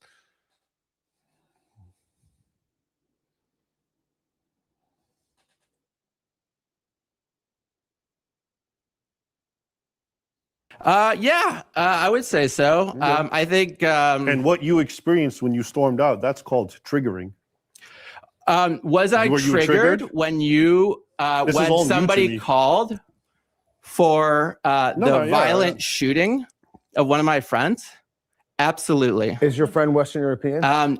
Do you remember? He is an immigrant. You specifically called for the shooting of immigrants. My friend is an immigrant. Illegal immigrants, not immigrants, and in the context of Western Europe. Again, whether it's legal or illegal, and again, undocumented person is the term I use because it's arbitrary. Use any term you want. It's arbitrary, but yes. So you think it's arbitrary? You think the conditions by which one should enter the country are, so if someone's he said countries have no sovereignty. But if someone's a serial rapist, a serial child a pedophile, That's your opinion. it's arbitrary. Okay, those are interesting reasons why someone would be denied access. Do you think that's why people are being denied access? Those are interesting reasons. I would support denying someone access who is guilty of those things. That's not why people are denied access. And what do you do if boatloads of them are coming over? What do you do? What do you do? You're in charge of the government. That's literally how our entire country was built. But to answer the question, you're in charge of the UK. Well, I am answering it. I'm literally system. answering it. That's how all of America was built. Do you think America? All right. So obviously we cannot distinguish between America and Western Europe. I've tried repeatedly. So let's talk about the United States then. Okay, we could talk about the UK if you want. No, we've tried that. It hasn't worked. So let's talk about the UK. Well, So just so you understand what happened here. The whole conversation between Peter and I was about Europe. We never even talked about America. It was all about Muslims in Western Europe. He got triggered. Cameraman got triggered, and then he started making examples from the U.S. And the whole time, if you watch, as we've been watching, Peter especially keeps trying to bring it back to Western Europe. This is what we're talking about. Now, what's interesting is that the cameraman, it's clear he doesn't know much of anything about Western Europe. Well, he doesn't know much about anything about the U.S. history either. He knows wokery. But what happens is, in his mind, oh, yeah, what I know, the paradigm I know, it's perfectly applicable to Western Europe too. Why? Because it's white people and brown people. White bad, brown good, just like in America. That's his thinking process. That's why he has no problem when Peter tries to bring it to Western Europe, to say, yeah, I'm fine with Western Europe, but then he ends up giving American examples because he knows nothing about Western Europe, but he knows there are white people and brown people. Therefore, it's the same exact dynamic in his mind. Okay, I find that interesting. To suggest that it's a problem. Time out, guys, just for a second. We do have to turn over the room in like 35 minutes. Okay, so go ahead. You know what? But I will say, I appreciate you hearing me out. It sounds like we may have to end this argument. Why? We have plenty of time. There's the I'm Wokey. sorry. I thought I just heard that we have No, we have. I'm totally. You have half time. an hour. I have totally time. I'm totally talk to you all day. So, again, we don't have to talk about Western Europe if that's. I don't think it's a work. problem when people immigrate. No. I don't think it's bad for the Okay, but country. let's Come go here. back to answer And the I question. don't think immigration laws actually stop people from immigrating. Okay, They but- just create a lower tier of worker who they can pay less and oppress. I hear you, and let's Yes. go back to the question. Okay. We have a boatload of rapists, murderers, and pedophiles coming in. Completely to- false premise. Well, I mean, it could Can you happen. He's entertain the saying- he's hypothetical? saying, yeah, hypothetical. Can you entertain that hypothetical? Okay, I will entertain the hypothetical, Okay. and yes, Okay, I we would have say a in that boatload- case, yes, that what do we is a do? situation where I would be sympathetic to the idea that they would not be permitted access. But But they're that on a com- dinghy. How do you block? How do you not let them come? Well, what do you do? I would say that He's going to uh, bring them in and then safely send them back. I would say that in the current context, there is no legal way to come in a vetted way. So it's So what do we do? We have a boatload of people And- who are murderers, pedophiles, rapists. and this is also what I would say. Yeah. What do we do with those people? Undocumented immigrants are less likely to commit crimes than Okay, citizens. this is a hypothetical. Okay. I'm asking you a simple question. You are the head. You're Do I the- think people the- should be you're- denied immigration No, no. based No, on no, past criminal history? No, I'm this- sympathetic to that. This Yeah. this is the question in plain language. You're in charge of immigration policy, in charge of the borders in the UK. You know for a fact that this is a hypothetical, that boatloads of rapists, child pedophiles, and mass murderers are entering your country on dinghies. What do you do? So I would say that so for us to have that information means that we would be able to stop them. How would you stop them? Physically, how would you physically stop? What would you do to stop them? Detain them and then deport them. If potentially, I'm sympathetic to that argument. My point is No, that but how would you stop? What would you do to stop them? because the they're same way not you stopping them now. stop someone who's shoplifting, the same way you stop someone You'd who's apprehend them. So you'd Yes. intervene in all the boats. Any of the boats coming in, you'd intervene and vet people.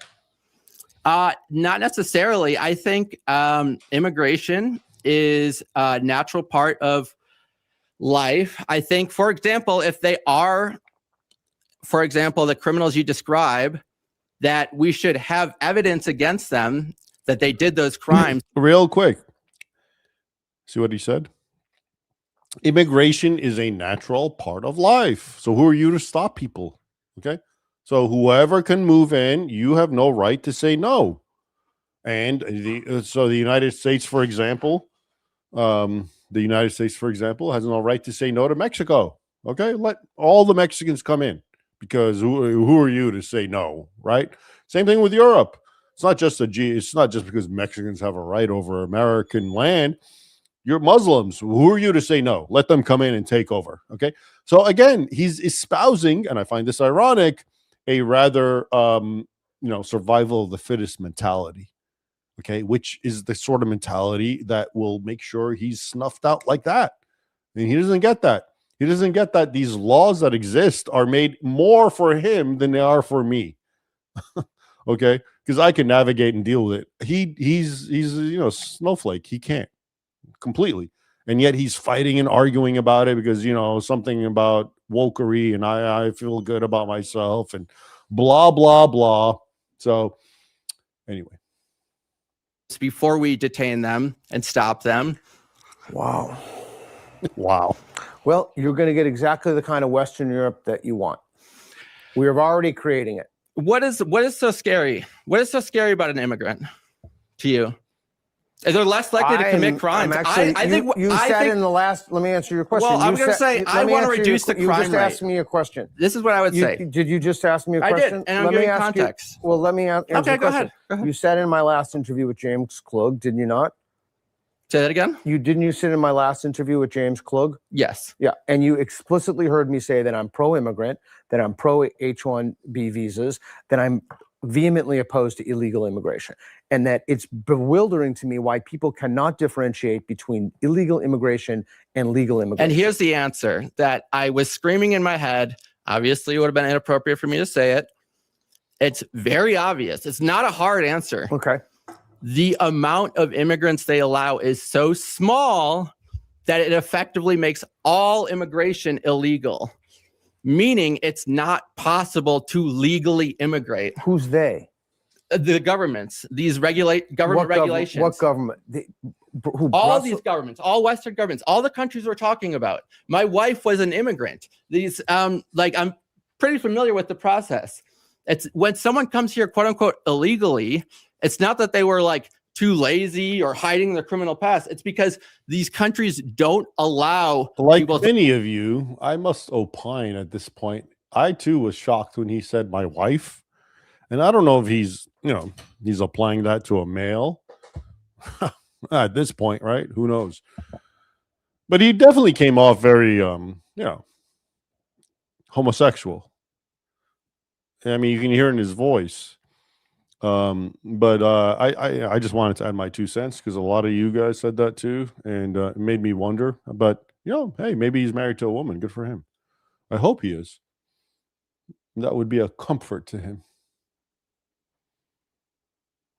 But isn't it their right?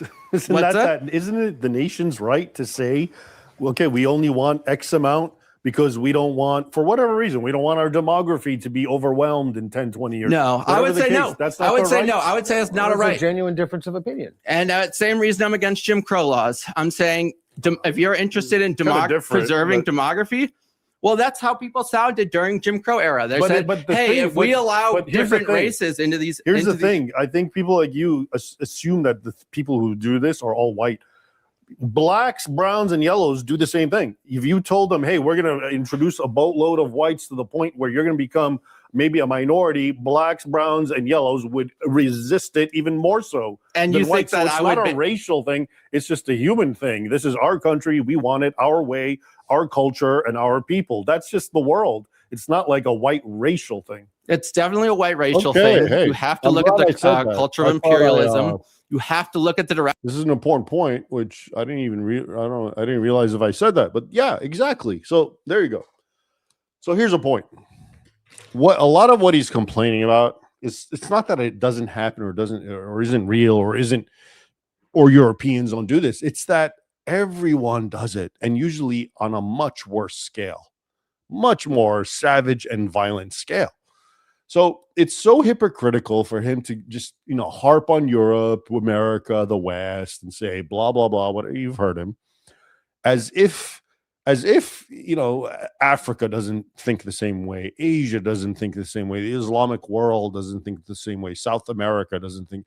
Everyone has borders. Everyone has laws. Everyone wants to maintain their demographic integrity and their socio-political governmental structure without being inundated by illegal immigrants. And yet he thinks this is something that only white people do because they're racist. Meanwhile, everyone else embraces it, and because everyone gets along and they're not imperialistic, and everyone holds hands and sings Kumbaya. Okay, I think in many ways this is one of his biggest issues. He doesn't seem to understand this. This is part of the woke virus. Okay, the woke virus is, again, I write a lot and I make videos about fake history, as I call it. And the number one issue with fake history, it's not that what they're teaching you is fake. It's that they present it in a vacuum. Okay. So they talk about imperialism. Look what Europe did for 100 years between, 1800 to 1930s, 50s, a little over 100 years. But they never, ever seem to realize that, those brown and black and yellow people did 10 times worse for 1,000 years. Okay. and and I think at one point he said something about or I don't know if this is coming up, but at one point he talks about, oh, well, the reason people go to they're going to Europe is because of what Europeans did. Okay, and Americans, Americans and Europeans, the imperialism and colonialism and wars. That's what ruined those countries. No, sorry, most of those countries were worse before Europe meddled with them. Okay, if anything, the ones that Europe actually meddled with more were better and lasted longer. Algeria, okay, in northern Africa, just made a law which is so ironic and so amazing. I made a video about it, but it's basically Algiers, the capital, the city in Algeria, was the capital of. It had the biggest slave emporium where Europeans were enslaved and brought to North Africa, enslaved by Muslims from North Africa, brought to Algiers and sold to the Muslim world. It was a massive emporium. Okay. At least 1.25 million Christians, Europeans, were sold through there in the 16th century. And this is to say nothing about the millions in the centuries before or after. This is just one of the most well-documented ones. Okay. But these Barbary pirates, as they're known, went to Iceland and so forth. Now, here's the situation we're in. Algeria later, after terrorizing Europe for centuries and being these pirates, France colonized it, which is to say France, the Franks, the Crusaders, finally, after the 400-year or 1200-year war at that point, had reached a climax. Now the Franks are back against the Muslims, and they're colonizing them, okay, which means whatever bad things you want to think, but a lot of good things, okay? Infrastructure, governance, medicine, technology, progress, literacy. That's what the European colonialists brought, all right? The other people, including Barbary and Algiers and Muslims, when they invaded and colonized, you know what they brought? Death, destruction, and slavery. And that's it. And they wiped out everyone and they left, okay? So were the Europeans evil for colonizing? Okay, if you want, whatever. But in comparison to what Muslims and non-Muslims, non-Europeans did, at least they brought something decent with them, something good, where Muslims never did. Okay? So, just one little thing to keep in mind before we continue with the madness of the woke man, the woke cameraman. In which people are immigrating.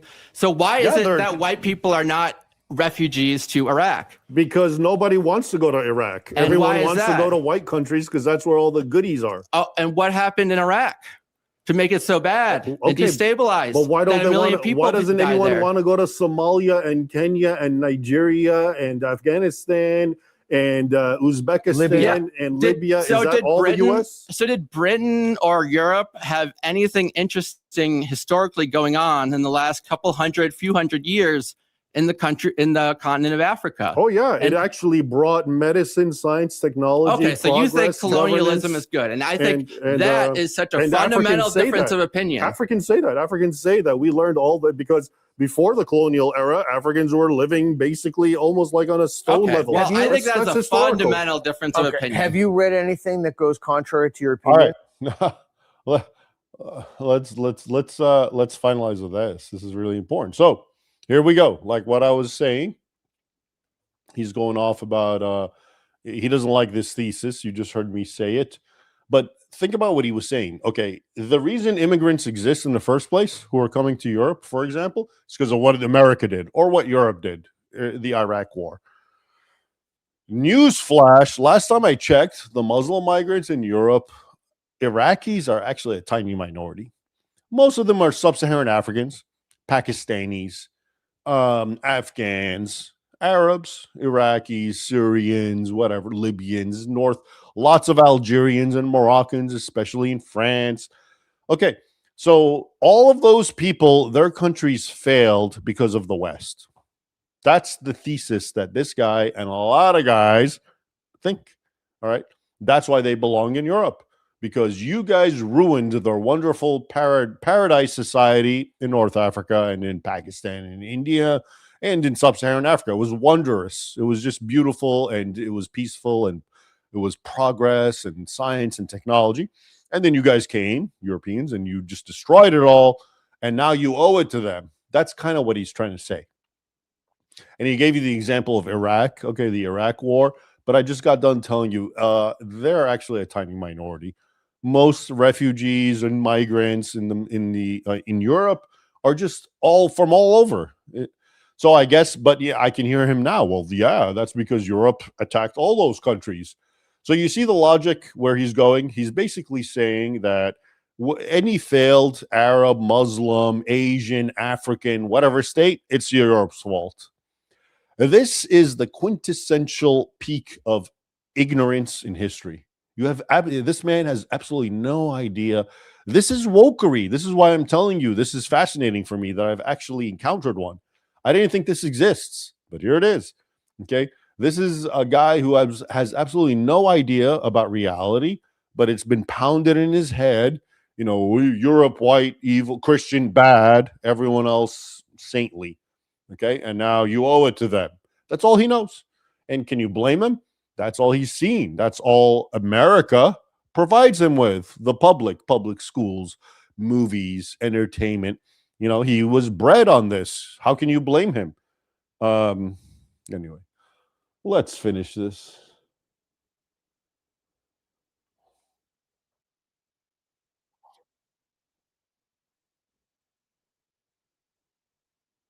Nobody ever can present an argument against me. I'm presenting them to you right now. I can use another beer. Have you read any arguments against your position? Of course. Okay, give me an example of something you've read. I just listened to all your arguments. Okay, but have you read Bruce Gillies' The Case for Colonialism? That's the seminal piece that I mean, I think this is a weird argument tactic, because I could also be like, here's my book that proves my opinion. You should read this. Like, why haven't you read this? Like, what would you say about someone on the other side if he had never read anything who disagreed with him? Would you say that he was ignorant? So you think I haven't read things I disagree with? I'm asking you, give me a specific... I guess he's asking you that your positions, are they based on a deep reading, or are they maybe more emotional and ephemeral based on social media? And if they're based on a deep reading, what have you read? I think that actually, while you guys are up here talking, I was fact-checking you. Which, by the way, I would recommend getting a Jamie, from Joe Rogan's podcast. What did we say so, that for example, but that doesn't answer the question. The question is, what have you? No, because it was implied that I'm emotional and I'm not fact-based. You got triggered. And I would say that the opposite is the case. I would say that I'm the one who's looking at facts. You are the one who is leaning on emotions such as bigotry and racism to form your opinions, and you are backing into what you want to be true against what is the reality. Okay, so let's answer the question, and then I'd like to come back and give you bigotry and racism. All right, there you go. Everything I've been saying is based on bigotry and racism. All right, because I'm a racist. I'm against brown Egyptians and Arabs and Muslims, and because I'm a racist. It's not because I'm trying to transcend your little categories and just look at reality and objectively analyze it in which way I can. And I've ended up saying, oh, there's this ideology that masquerades as a religion, which happens to be very intolerant and violent. And it actually doesn't get along with all the sort of things that you're talking about. Okay. So now I'm a racist and a bigot. And you see how you see how all these categories come back in his mind. He's not capable of actually embracing and responding to real criticism. He just has words and categories: imperialism, racism, colonialism. That's all he understands, because they've been pounded in his head, and they now completely color how he sees the world. Okay, and I remember just listening to him, and that's why I'm sitting the way I am. It's kind of like, this is I'm talking to a cartoon figure. This is not a real human being. Okay, this is a cartoon. And can we please end this, Peter, so I can go home?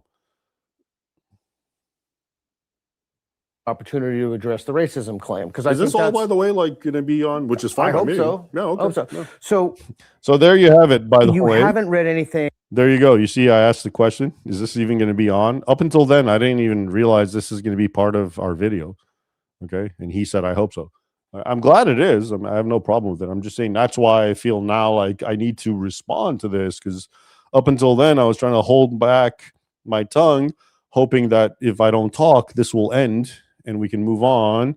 But now that it's part of the public record, like I said, I just feel the need to That respond. was positive about colonialism. Because I you would said say you have, that and the I'm still not- entire, of course I have. Okay, give me an I would say example that's of a the thing. dominant ideology. Is Give me an positive example. What about- is colonial? How can you Yeah. summarize the colonial era? Like, what was the pros or cons or all cons? What was it? I would say that that's a big question, and I don't think it's. Well, as you know it, in a couple yeah. sentences. You know, Yeah. I know you're not an sure. expert. This feels like a little bit of a trap because you're asking me to define what is an extremely complex and big subject. But to put it basically, So it's a trap. I would say that it is. Check that out. We're trapping him because we're asking him to define a word that he keeps throwing around. Excuse me, you keep throwing this word colonialism around. It's the bedrock of your position. And now when we ask you, just quickly summarize what even that means so we're all on the same page, that becomes a trap. European powers at a certain point in history basically started carving up the world and extracting raw resources from around the world and engaging in genocide and slavery. And in fact, that was obviously the foundation of this country as well. Okay, let me ask you this. And what you just said is actually pretty mainstream. So did any other civilizations do this? Absolutely. Okay. And so Can you name one? Because you're familiar with what Europe absolutely. did. Okay. I'm against Muslim imperialism and American imperialism. That's the difference between you and I. You, for example, are bigoted against gay people very clearly. I'm not bigoted. I just, And He's All right, bigoted. before the gay thing, let's just focus on something here. So he says this is the difference between us. He mentioned once I called him out and said, like, is there anyone else other than the West? He's like, yeah, I agree with Islam. Well, yeah, you said that because you just heard Peter and I for 2 hours talk about Islam. So of course you're going to say that. But like I said earlier, he would never bring that up in a normal rant. He only brought it up because he was put on the spot. Okay, so he's trying to show you, yeah, I'm equal opportunity woke. You know, everyone's bad who does whatever. But you know he doesn't think that way. You know all his invective and ire and animosity is directed exclusively towards Europeans and white people, which just so happen to be his ancestors. Don't you find that really interesting?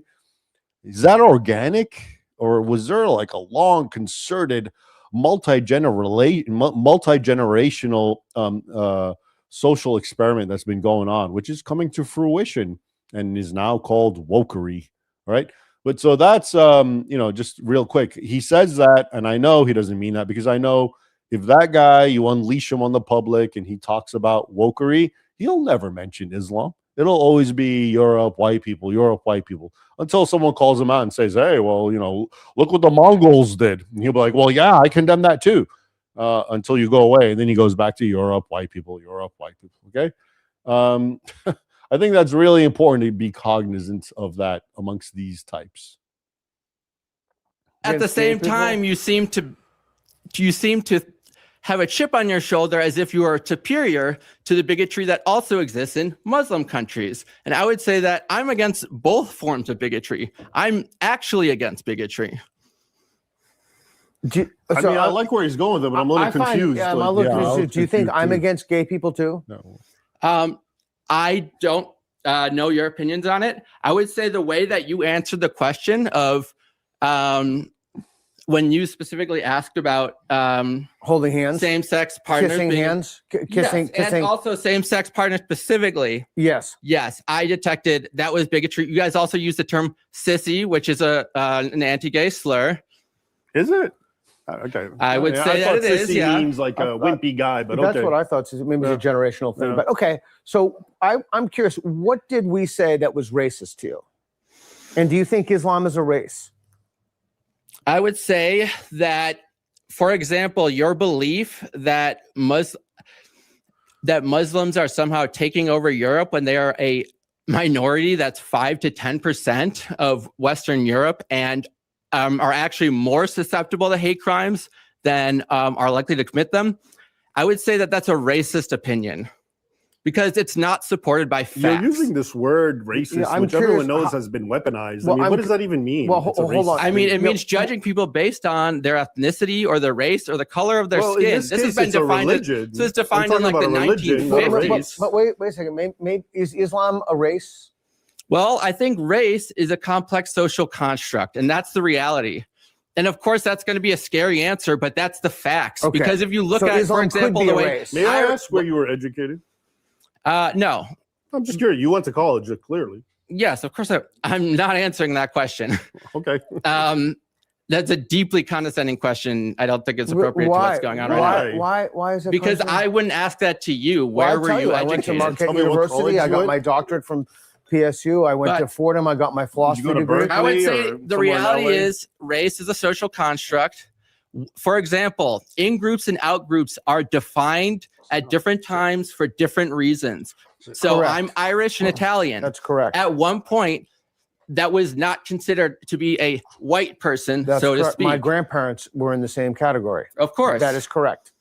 So that's when I say racism is definitely real. But in reality, race, we are all one human race. And race is a science, is actually a social construct, is what my answer So would be. what is? We're going to bracket that for a second because I don't want to go down that rabbit hole. What did we say that was racist? I thought we were talking about a religion. Well, no, but I these would- things that they're saying. I So thought I answered your question. I would say it's Yeah. racist to suggest that Muslims are somehow oppressing Europe by their existence. That's what was racist. They're Because the engaged reality in- is they are a okay, so I'll minority give you an and they are example. more In likely the to be UK subject to violence than to commit it. In the UK, in Germany, and in a lot of these Western European nations, sex crimes, for example, are wildly disproportionately performed by Muslim. I just gotta feed my cats. You're not pissed, right? All right.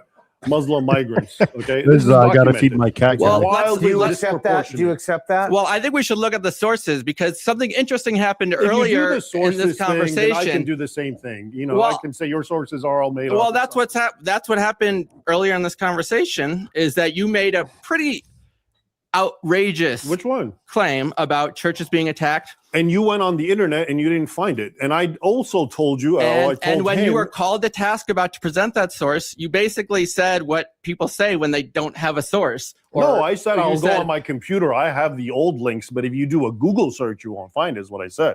I can find it. Okay. Now, I respect that you Did you work hear for what a I said about university. Grok? I don't think that stands up. I don't think that's how a reasonable person conducts things to say like, oh, I have the evidence, but then I lost it because my computer lost it or I whatever. didn't say my didn't computer. say I that, said no. that it gets expunged off the internet. It I'll gets write an expunged article. off I'll the put internet. hyperlinks to the sources. They work.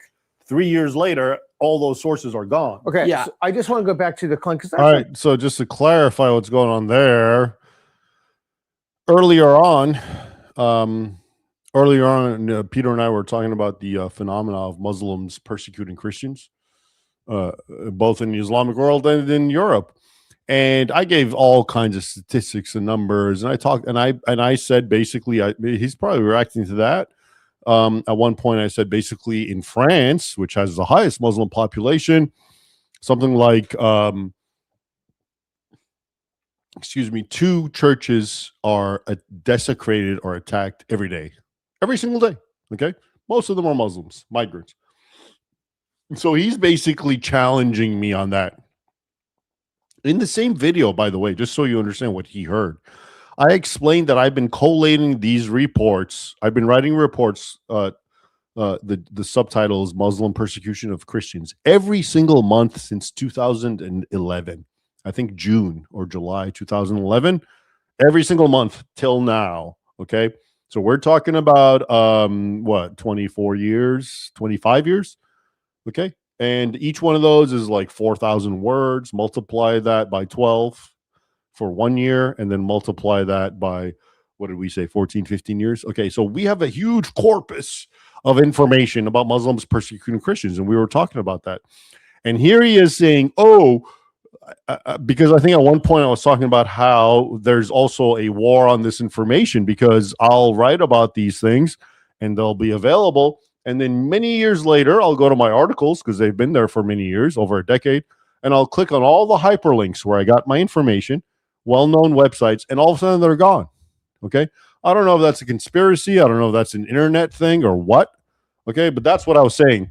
So what he's calling me out and saying that, oh, I don't believe what you said about Muslims persecuting Christians, because it sounds like you're saying that, you know, when it's time to show the proof, the dog ate my homework, is what he's saying. I'm saying, okay. And no, what I'm saying is it's real. I've been following it, okay, since 2011, every single month. And what I was pointing out is there seems to be a concerted effort to actually expunge this information off the internet. Okay.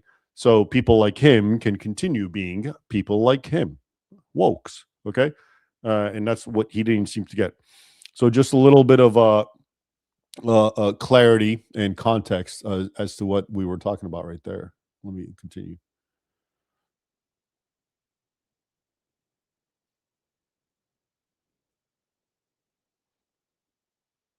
Position correctly. The idea is that a criticism of Islamic immigration is by proxy a criticism of race. I would say that the criticism you got that has been made here today, Yes. the way that it was made is fundamentally racist, because it doesn't match reality, and it is basically rooted in the idea of I'm scared of Muslims and I don't want to live with them. Okay, so let's You're talk. an Islamophobe. Yeah, Not you. Well, he racist. didn't Yes. say All right, let's check this out. So everything he heard me say, you know, I was Peter was interviewing me. I'm talking about Islam, noob, and come here, and I'm talking about Islam, and everything he heard me say. Okay, Muslims are ideologically driven because of this, that, or other Quran verse or hadith, and oh look, we have 1,000 years of evidence of them acting this way, and oh look, the continuity, it's still happening, and they're using the same phraseology and formulaic expressions, Allahu Akbar and whatnot. He heard all that, and all he could come up with is everything you said is racist. Okay. That's it. Not oh, are you sure, or let's double check, you know, are you lying? I mean, those are fair if you think a guy like me for 25 years have been doing what I'm doing, I'm just making it up. Okay, that's fine. But no, in his mind, all he heard is, oh, you're accusing non-whites of X, Y, and Z, you're a racist, you're a bad person, and whatever. Okay. I'm just trying to give you some context.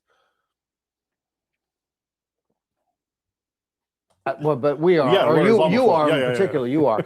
And- So when you say the reality, are you disputing the crime statistics that he gave, for example, of Somalis in Western Europe? Are you disputing those statistics? I am, yeah. Okay, so you're disputing the statistics. So what evidence would be sufficient to persuade you that? Nothing. Well, we would have to sit down and look at the evidence. Yeah. Okay, so if I gave you in detail the evidence from Jan van der Beek, or if I gave you Eric Kaufman's data, and you looked at this data, would you be willing to change your mind?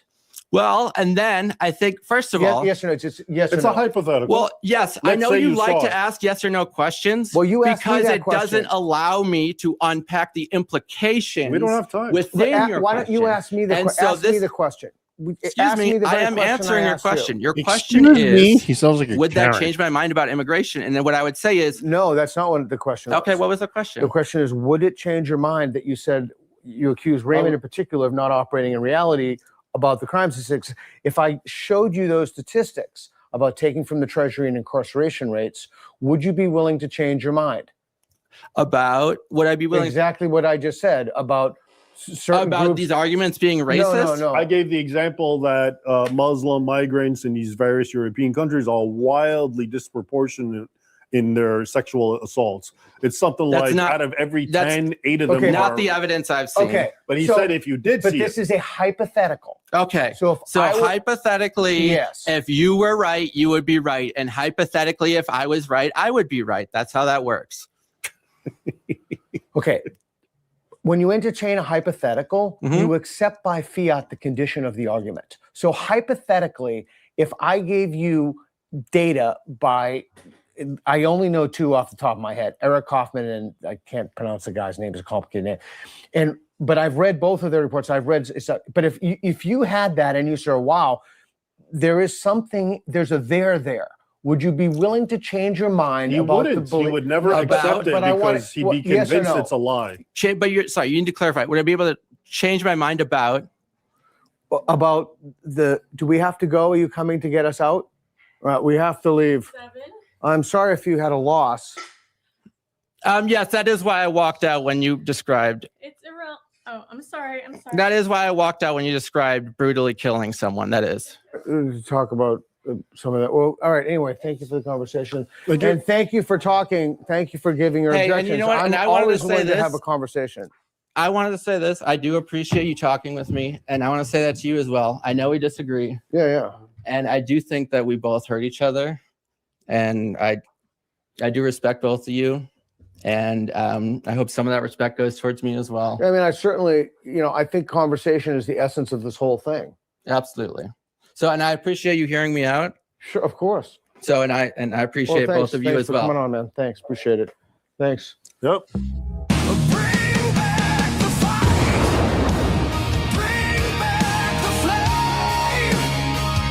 All right. Now, let's wrap this up. Now, I heartily appreciate his coming up and shaking hands. That was the most manly aspect of him.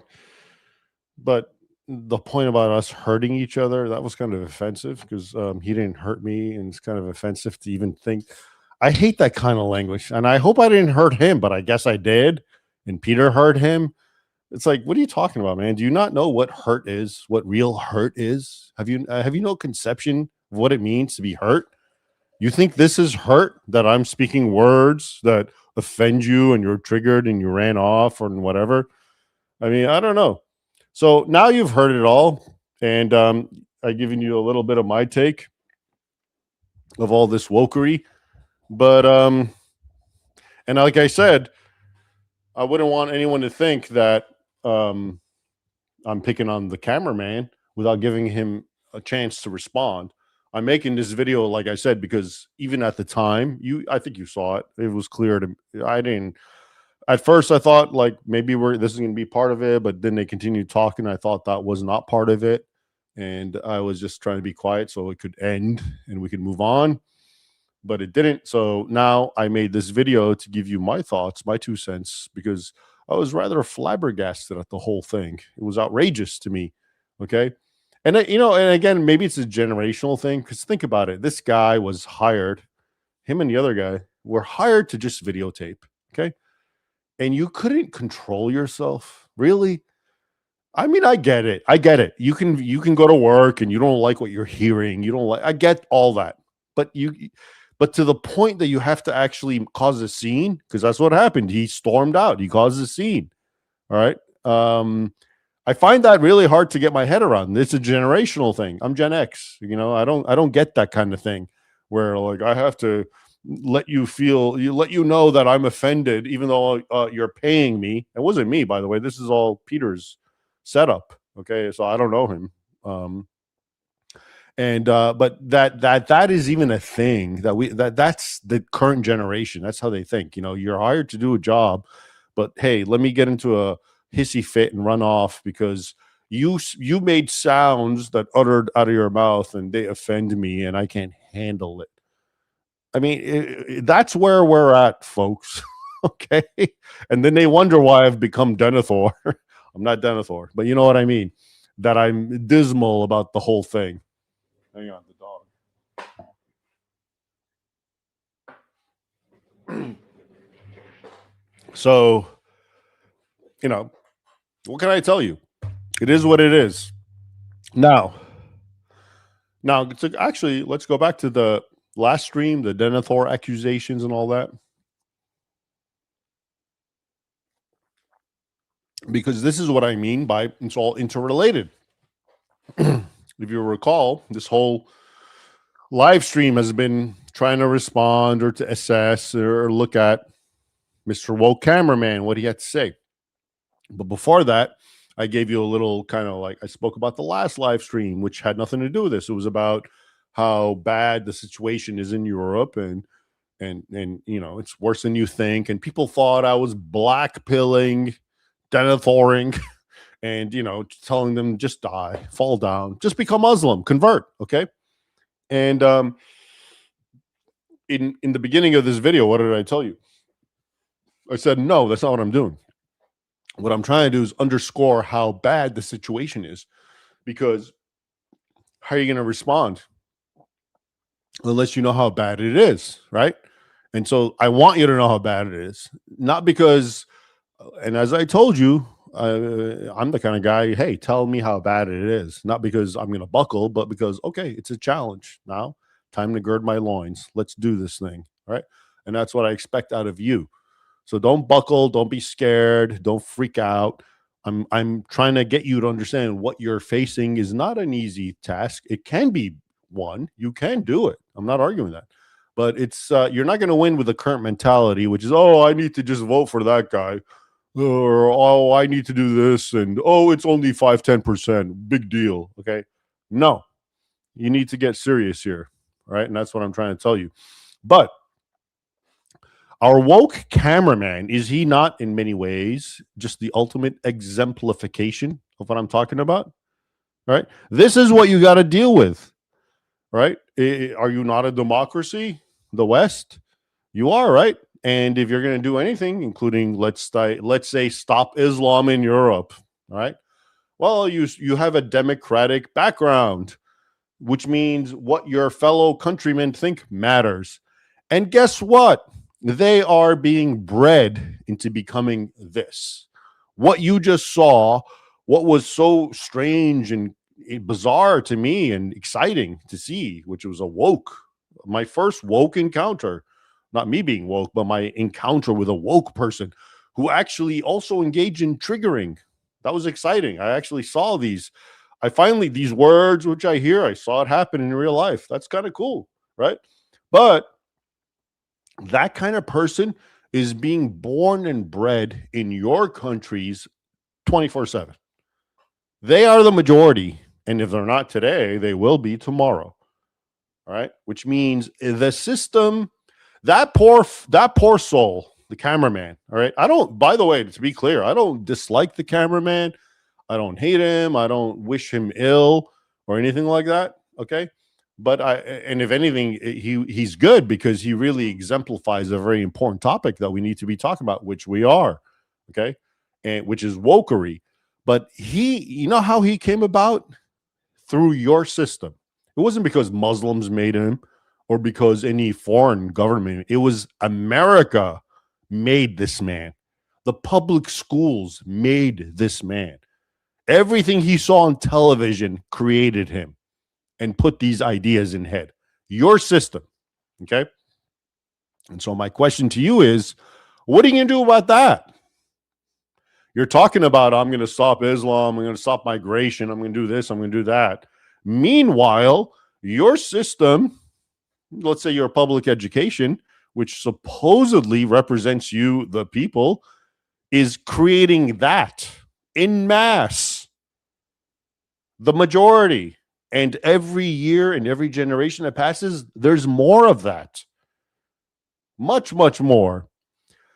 When I think back, okay, wokery is like a thing that began, I don't know what, 2015, I think the year is 2016 they give, let's say.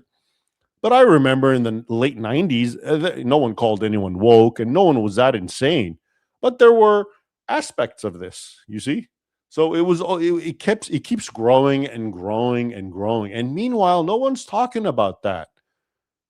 That's what matters. Don't you understand? If you want to put a stop to this, if you want to resuscitate your civilization, it's not what tomorrow's news is going to say. And you're going to talk about in your Twitter and X and Facebook and Instagram and yell about and wah, wah, wah. That's not it. It's this. And that's why no one's talking about this, because it matters. The stuff that you follow does not matter. It's garbage. Don't you get it? it's poison for me to actually, if you were to tell me to get up and do what you guys do, which is like, what's everyone saying on Twitter or X or Facebook, I would kill myself. I don't even go there. The only, if you know me, if you understand how I work, social media exists exclusively for me to post an article or a video I did. That's it. I have absolutely no interest in what anyone is saying. Okay. That's not to be elitist. I have nothing against you, but you know what? I don't know you. So I'm not part of this game. All right. I'd like to know you. Yeah, that'd be great. But I'm not part of the social media and we all talk and we're all friends and I say this and you say that. And ooh, what do you think of this? I don't care. I think it's garbage. I think what really matters is what you just saw. And nobody's talking about that. Okay. That's what matters. This slow, incremental indoctrination that's going on and has been going on for decades and is eating you away. But you're talking about, oh, Donald Trump tweeted this and that person responded that way. You call that news? You're an idiot. You're an idiot. All right. Well, not you, because if you're watching this, you can't be an idiot. You have to be kind of smart. And I think you agree with me. But I hope you understand where I'm going with this. I'm tired of it. It's time to shift the focus from what they want you to talk about, which is the news. And you, oh, I'm angry at this and I'm for this and I want this. And then boop, reset tomorrow. Let's scream about this as if what happened yesterday never mattered, because it didn't matter. And let's talk about this. Okay. No. These are the issues right here. For example, as I mentioned, the issue is that your country, let's say America, right? United States, is producing people who are avowed enemies of your country and of you and hate you. They are producing them. And I feel bad for that guy. He's a feeble-minded person. It's not his fault. He's a product of the system, right? But what are you doing to actually combat that system? I'm pulling my kids out. We're self-educating them. That's fine. I get that. I would do that too if my kids were young. All right. But what are you going to do now? These guys are propagating 24/7, 24/7, 24/7. And and look at that. I didn't think that was real. I did not think that was real until I faced it face to face in the wilderness. Okay. And I came across it. I actually thought that was a joke. And I'm just taken aback that this is real. These people exist and they're growing in numbers. And we're not talking about it because we're waiting to see what time is it? It's like 4 p.m. my time. So we're waiting to, and news cycle's over. We're waiting to see what we're going to talk about tomorrow. Who cares? This is it. This is one of the examples of how it's over. Okay, I don't want to get Denethor on you, but it's over because you don't even see it, because you're arguing about something else while this creeps in and takes over and keeps growing and growing and eating away at your fabric.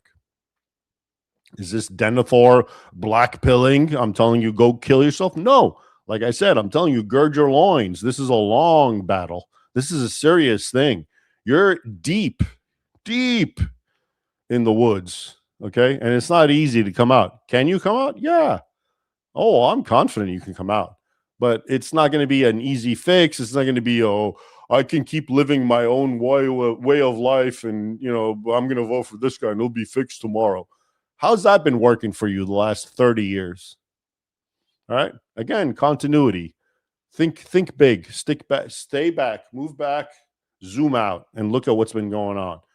Those graphs, like economic graphs, here's what's been going on. It's a constant downhill, but with every Republican conservative thing, it's like a little blip and then it goes down. Blip, down, down, down. And we started here, we're here. Okay. That's what's really going on. Don't you get that? And that's part of the game. That's part of you believing that and talking about this or that or the other, or waiting to see what the news cycle says so you can talk about it and feel relevant. Idiots. All right. I'm going to stop now because I'm getting annoyed, and almost as annoyed as I was with our cameraman friend.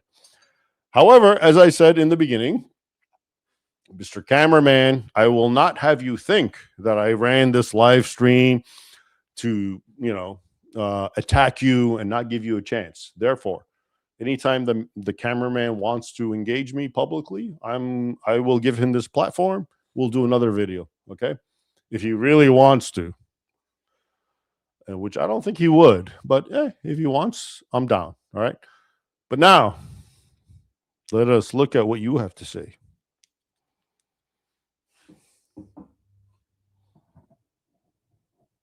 All right. Joseph Duragolo, new member. Hey, good job. Thanks for joining.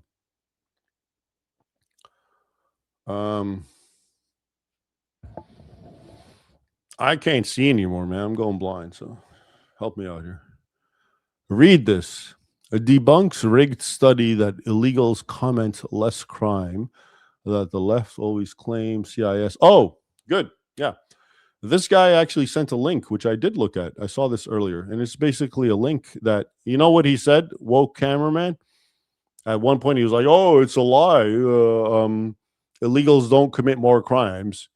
Actually, it's not a lie. It's true. And that right there, go to that link, and it'll show you. I did look at it, and it's basically shows you how there's a big lie going, that there's a lie about the lie.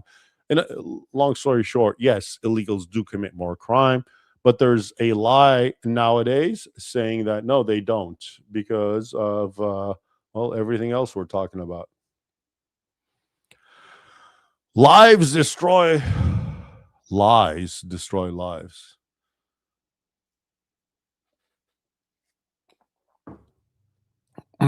Some might not be aware that Raymond's Substack articles can be listened to instead of read, and well read too.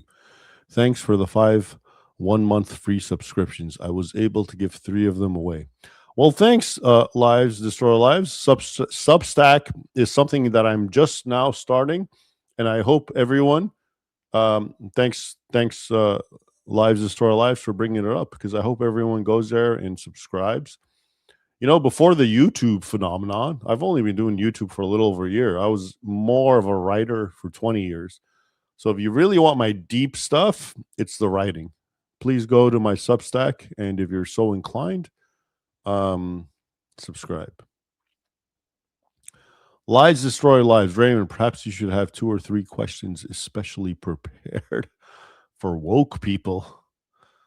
Yeah, I'd rather just not deal with them. They're so far gone. The point, I get it. They're woke. I get it. But it's like, my goal is how to prevent wokery. Being woke is like, you've already, you're past the point of no return. You're lost. I'd rather we put a system so they stop propagating. In other words, put an end to the public education system, which is dedicated to creating them, in case you didn't know. Hey, new member. Hello. Thanks for joining. New member. Greetings. Coltrane. He wasn't fact checking. He was feeling checking, and then he called you white. Well, definitely there was a point there. I don't know if you saw it. I think he was talking directly to Peter. He's like, yeah, the facts will support your feelings. Are you serious? The only one who was talking with feelings was him. I think we were pretty, objective. We weren't being emotional. And this man, I use that word loosely, but his voice was quivering. He was angry. He was huffing and puffing. In case you didn't hear it, I saw it. So I don't know about emotions. I think we were trying to be data-based ourselves, but oh well. Coltrane. Spain during the Reconquista had the Muslim mujahirs under heavy and constant surveillance. If Muslims are around, we need a lot of cameras in every mosque and every street. Yeah, so he's mentioning something which I talk often about, which is when Muslims in Reconquista Spain, after Spain was conquered by Islam, it took centuries to kick it out, but in the final century, not the finals. Let's say in the 15th century, all that was left was basically. Oh, sorry, I'm touching things wrong. Hang on, I got your answer.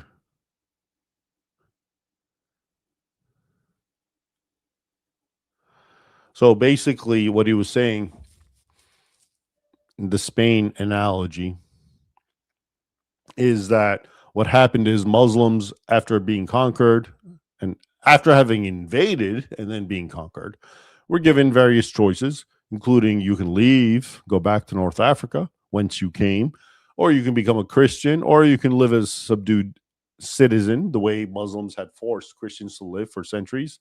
That was actually a real thing. If you're not aware of this, um, when Muslims conquered Christian or non-Muslim territories, they forced the people to become dhimmis, which means you had to pay tribute for the honor of living under, in this case, Islamic governance.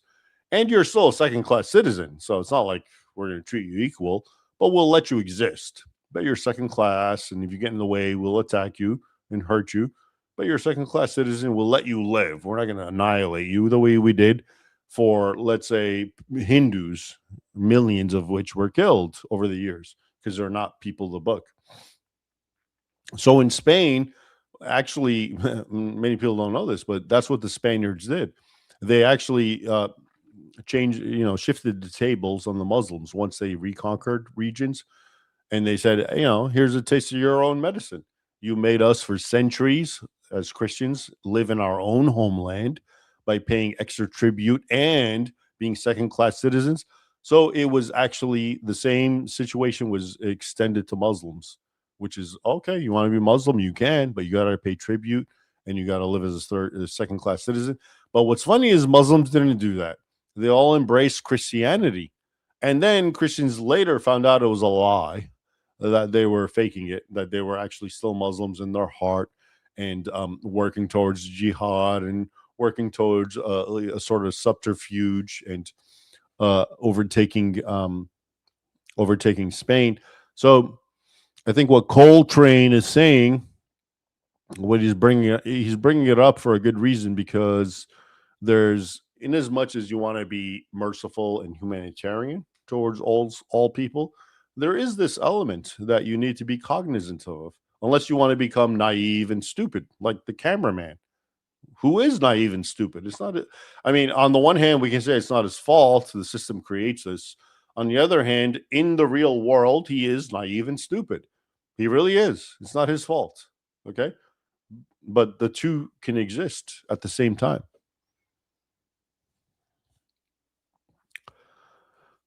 Offstorm, Netherlands here. Top 20 nationalities committing crimes in our country are not Dutch. He's completely wrong. God bless you, Raymond. Thank you. I know he's wrong. And thank you for the affirmation. And yeah, this goes back to what Cameraman said, which is basically, well, I know, I've looked it up, and most migrants commit less crimes than the native people. Yeah, okay, wrong. On all counts, not just in Europe with Muslims, but even in America. Sorry, lie, not true. But and here we go again. Here's an epistemological interesting thing. He attacks me and Peter, and he'll say things like, "Oh yeah, I don't know where you get your facts," but he has his facts, which I know are all nonsense and bull. Okay, and what's really happening is this: if you look around, if you go online, okay, today we live in a day and age where you can find any kind of institute or news agency station saying exactly what you want to know. Okay. Exactly what you want to believe is what I mean. You can find ones that say Muslims kill everyone. You can find ones that say Muslims are innocent and Europeans are killing everyone. You can find that. And so what's really happening today is that people just, because of this unfortunate situation, people just gravitate to what they want to believe and what they want to hear.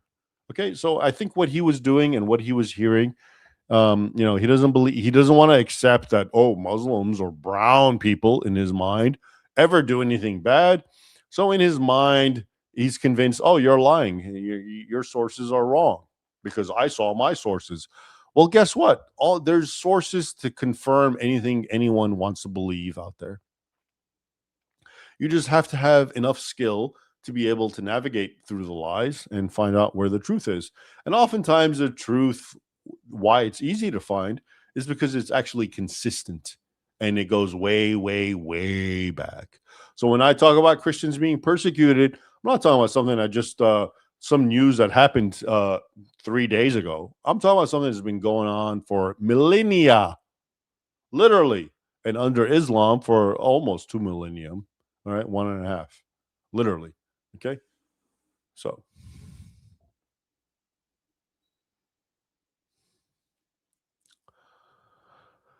Imad, what is your view on what is called Christian Zionists? Is it, as some people claim, connected to the Christian Crusades? I don't think Christian Zionism has anything to do with the Crusades historically.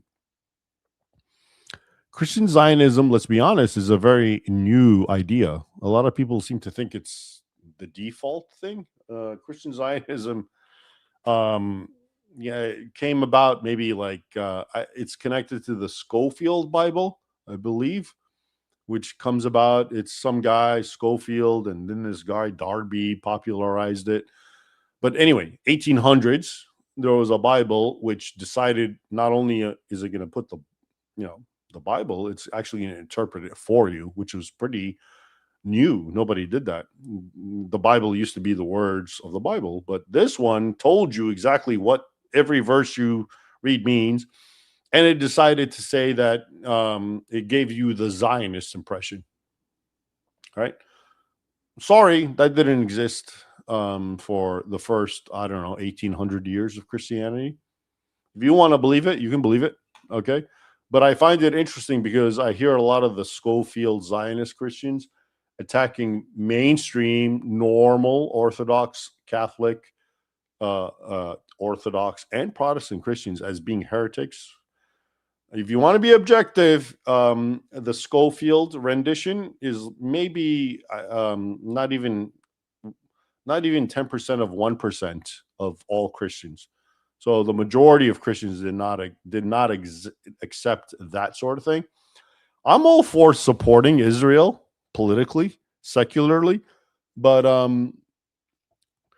when you start rearranging and reinterpreting what the Bible means, I don't think that's good. I think that's counterproductive. That actually can create resentment.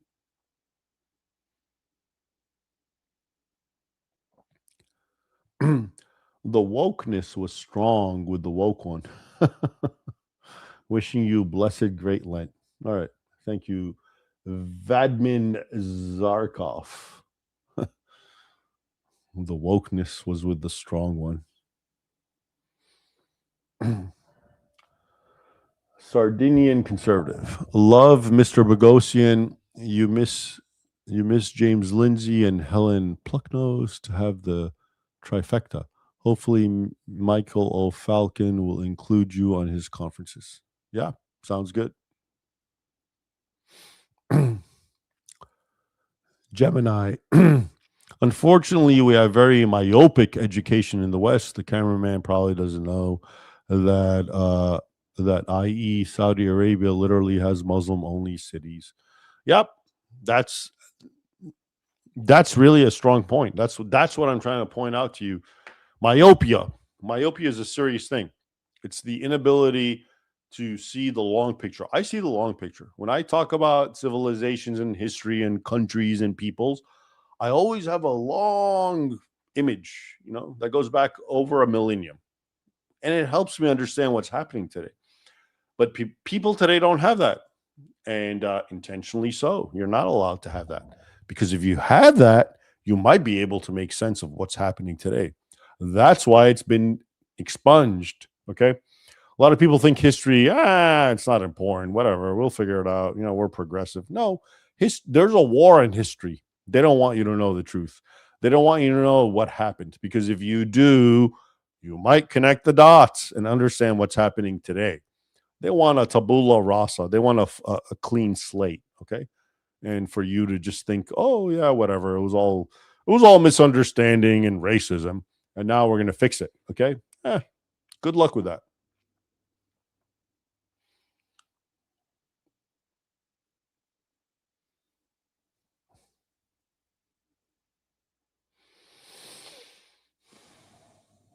Christy Avram. What beer did you have, Raymond? You asked for another one at some point. Vlad, my favorite roommate.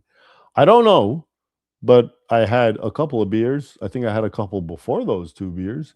And I really wanted another one because that was the only way I could handle the woke cameraman, to numb my mind.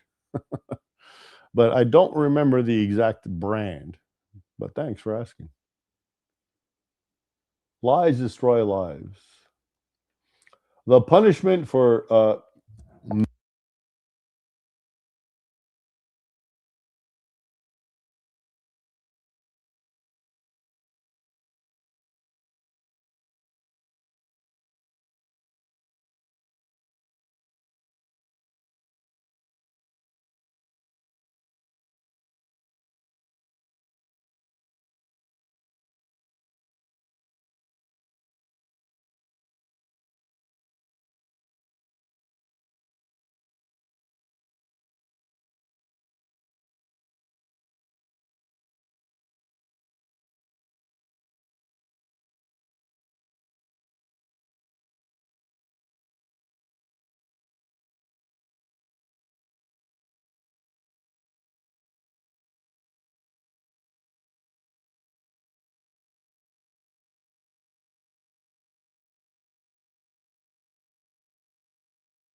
Oh, I did. Okay. Hello. How long has this been going on? Hello. Can you hear me now? I think are you sure? All right. Hello. I think my mic and my volume may have gone off. I might have inadvertently touched something. So if you've stuck around, I appreciate it. I'm sorry about that. But I think I was ranting and raving about something, which was important.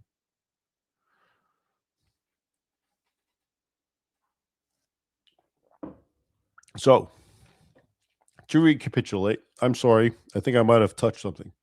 But let's end this. Let's put an end to the woke cameraman situation. And I don't know if I had said this or if I haven't. I mean, I did say it, but I don't know if you heard it. But the point is that this cameraman is a product of our system. Okay. Every day you wake up and you look around, your schools, your entertainment industry, your newsrooms, are all converging to create cameraman. So what are you gonna do about that? Do you think that doesn't matter in as much as you try to save Western civilization in Europe or in America, isn't it like taking one step forward and two steps back to do whatever it is you want to do, but allow this to continue? Because you know what this is doing? This keeps creating an entire new generation of people like that. Lunatics. Well, I mean, what other word can I say for this poor fellow? Right? You know, he's a lunatic. He has no conception, no grasp of reality. Right? So the question today becomes, you know, for all those people, Rupert Lau, I like him. I like what he said. I mean, in no way, shape, or form criticizing him. He hasn't, you know, he hasn't been elected to power in his party. So, okay, I'm suspending judgment. But what are you going to do about those guys? What are you going to do? Okay, are you just going to actively do what you're going to do while these guys are being bred by the millions every year? Because the school system, the education system, the entertainment system, TV, social media, everything puts what we just looked at in their heads 24/7. What are you going to do about that? It's kind of like a losing battle, like everything I do, but I take one step forward, 10 step back, because these people keep being propagated. So I think this is what I mean when I go off and talk about you can do whatever you want, you can say whatever you want, and I'm all for it. I'm not against it. Please do it. Okay, but you're not looking at where this issue is really bad. Okay, where this even matters. Okay, the current people, the younger generations are being fed all this stuff constantly. And what are you doing about it? Nothing. Okay.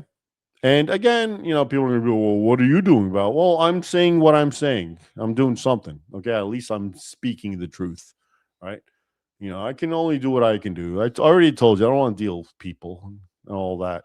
It's enough that I can speak what I can speak. I don't want to consort with more lunatics. It's bad enough that I was exposed to Mr. Woke Man. You know, that was in its own way traumatizing. I don't get traumatized, but you know what I mean. That was despicable for me to even be part of that. So what are you going to do about what we're talking about? You know, my point is you need to actually make some resources for that. But I hope you can hear me now. And I was going through the comments, but I was alerted that no one can hear me. So let's go back to the comments.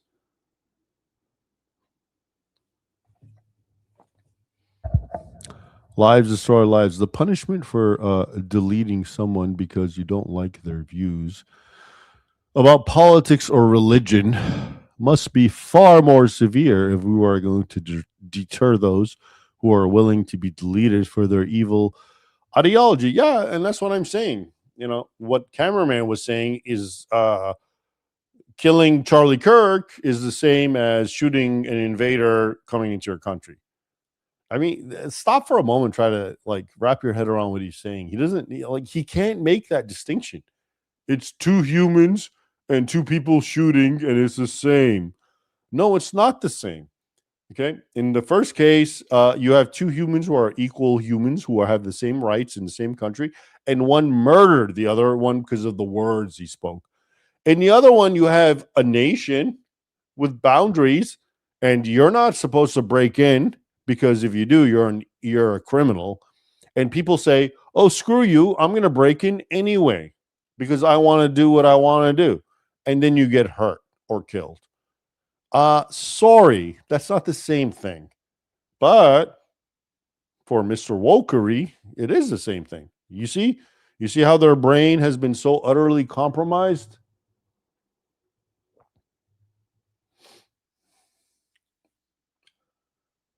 Schwambom, your explanation analogy does not work on these people because they believe that borders are wrong globally. There's no basis for yeah, you're right. I know. I learned that. That's why this was such an exciting experience for me, because I was dealing with a woke person. They don't get it. Boundaries, laws, what does that mean? Yeah, okay. But like I said before, so what he's really advocating for is a survival of the fittest thing. And yet he is the least fit person on the face of this earth. Okay. which is ironic. He doesn't understand that he's advocating for a survival of the fittest, which I get. I understand that. You want to do that? Let's rumble. All right. But he's not going to handle that. He's not going to be able to deal with that. All right. But that's because he's utterly clueless.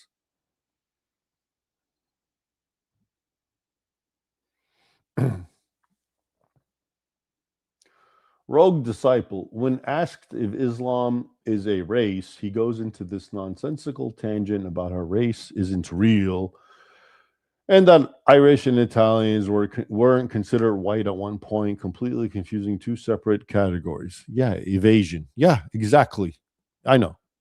I thought the same exact thing. It's funny because I thought, Peter kept asking him, emphatically, is Islam a race? Is that what you're saying? And he wouldn't answer it. I thought he would be smart and say, no, obviously it's a religion, it's not a race, but X, Y, and Z. He couldn't even do that. He in his mind, yes, Islam is brown, black, whatever people, therefore they're victims.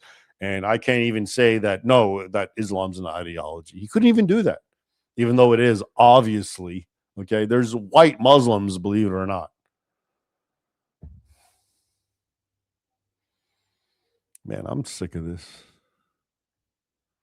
Not this, just stupidity.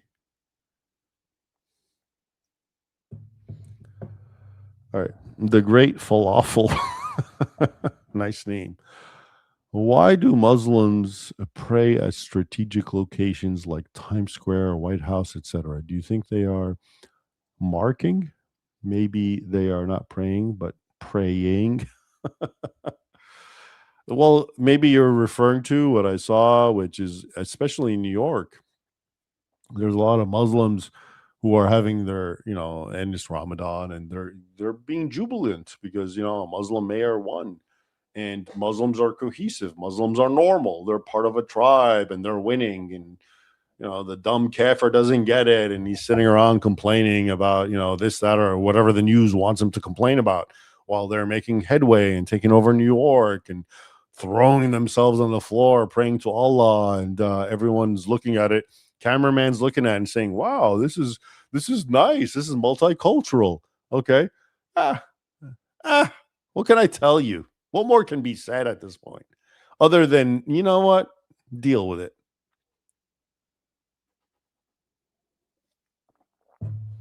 Not you, the Great Falafel.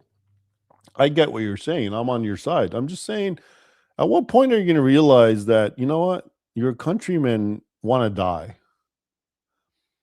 And that's the issue. That's the issue you need to be talking about. That's the issue that tomorrow's news should be all about, but it's not going to be. And so you won't either, because you're an idiot and you only follow what they tell you to follow. And so you're dying slowly. Not you. I'm just saying the others, like woke cameraman.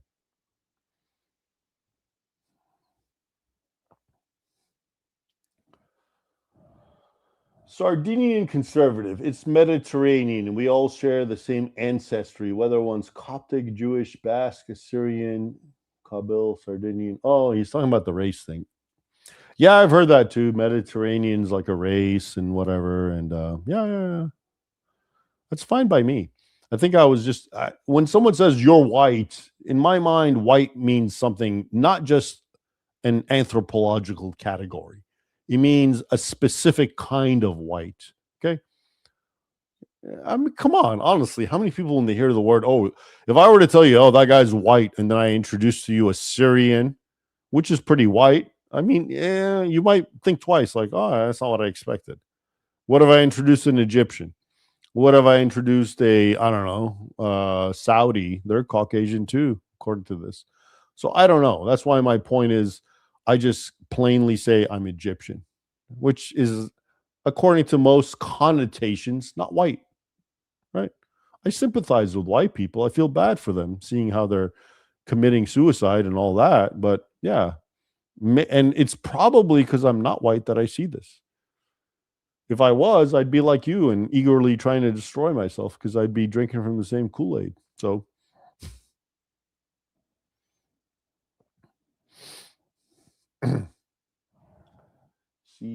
CJ say, love your content you've been putting out. Please inform the people. Thank you. I appreciate it. I will continue doing my duty, as it were. Vikumar, immigration is not a natural part of life, but that's what woke cameraman said. Everyone does it.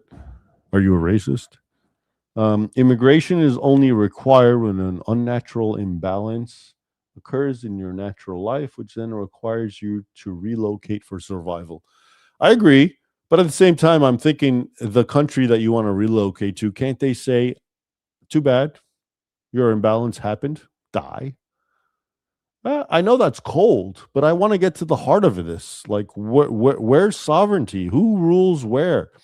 According to the cameraman, he would have said, "No, you can't do that." And so's life is suffering. He can come to your country, and I get it. And maybe, in a perfect world, you should be open to that. But what if a nation says we don't want anyone in, and they do that? That's the irony. A lot of countries do that, but only European countries get attacked for it, not because they do it, but because they're not allowing enough. You see the double standards and the hypocrisy. That's kind of what this is all about. Flippy. If race doesn't exist like that moron thinks, that means no such thing as racism. That's a good point. Never thought of that. Yeah. Well, racism, though, he'll tell you, yeah, there is no such thing as race, but there's crazy people who create this category called racism because they're crazy and they're evil. John, large amounts of people on the move at the same time was a war tactic to tear down the system overload. What was all these people running from? It was sponsored. Yeah, I agree. Well, you know what's funny? If you talk about the big migrant crisis in our time was 2014, 2015, right? And I remember this because I followed it. I wrote about it a lot. And what was the narrative? It was that there's this evil, violent Islamic terrorist group called ISIS, Islamic State in Syria, or Al-Sham, and Iraq, right? ISIS, Daesh in Arabic. And they've risen up, and everyone's running away because they're killing everyone. All right. Well, here was the reality. ISIS, you can call okay, if you're an ignorant person like most people, like woke cameraman, you would be like, oh, it's a radical Islamic group. But you know what it was? It was a Sunni radical group. What did that mean? That meant as a group, they never once attacked, killed, tortured, questioned Sunnis. And guess who the Sunnis are? They're 90+% of the Muslim world. Okay? So now, what is the majority of the Muslims that migrated because of fear of ISIS to Europe? 90% were Sunnis. So do you understand what I'm trying to tell you? That ISIS as an organization, as a terrorist organization, which it was, yeah, it attacked Shias, it attacked Christians and Yazidis and Druze. That was true. That happened. But the majority of the people that ended up migrating to Europe because of ISIS were Sunnis, the one group that they did not attack because they're the same. You think they're different because you hear the word radical, but ISIS is Sunni, and most Muslims in those regions are Sunni. Radical is a distinction that exists only in your head. Okay, those people did not run away because of ISIS, because ISIS did not attack them. ISIS did attack Christians, minorities, Yazidis, and whatnot. And guess what? If you look at the statistics, as I did, I've written a lot about this back way over a decade ago. And I remember the vast majority of the people who were coming in because they were running away from ISIS were Sunni Muslims. And there were even records of how Christians and minorities could not even join the refugee camps because the refugee camps were full of Sunnis and they would attack and kill them. Okay? So, so the idea that, well, the West did what it did and ISIS came up and now poor Muslims are running away from ISIS. What are you talking about? ISIS is a mainstream standard Sunni organization. It never once attacked Sunni Muslims. And yet, the overwhelming majority of Muslims who migrated to Europe because of ISIS were Sunnis who supported ISIS and who ISIS never once attacked. Go make sense of that.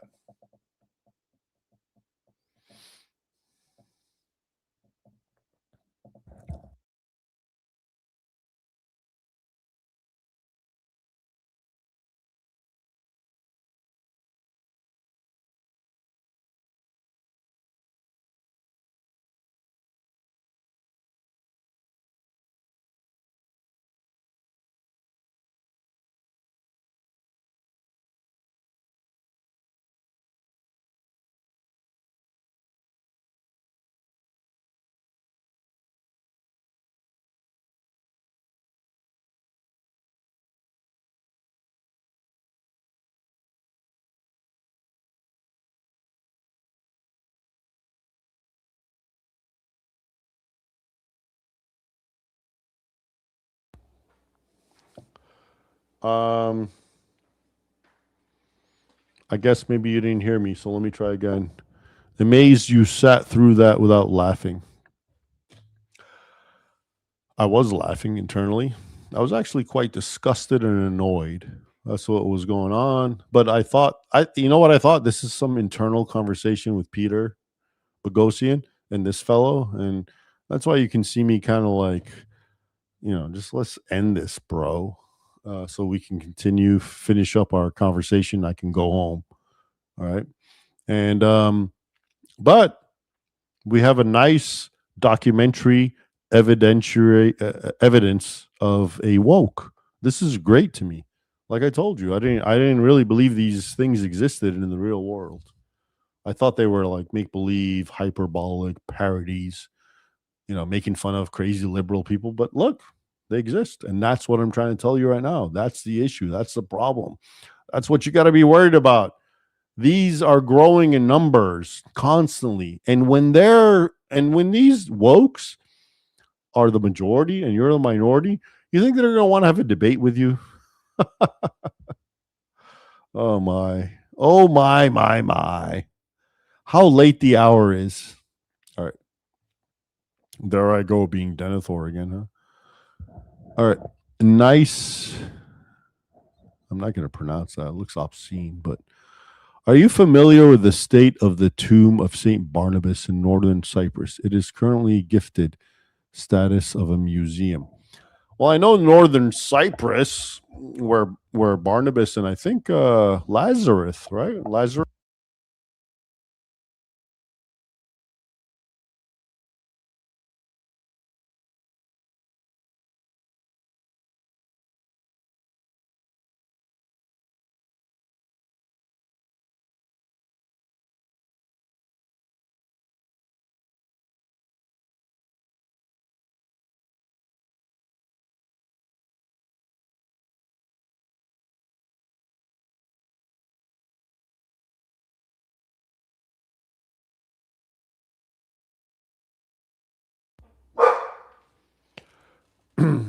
All right, Scarlet Rose, Raymond, you needed a safe word.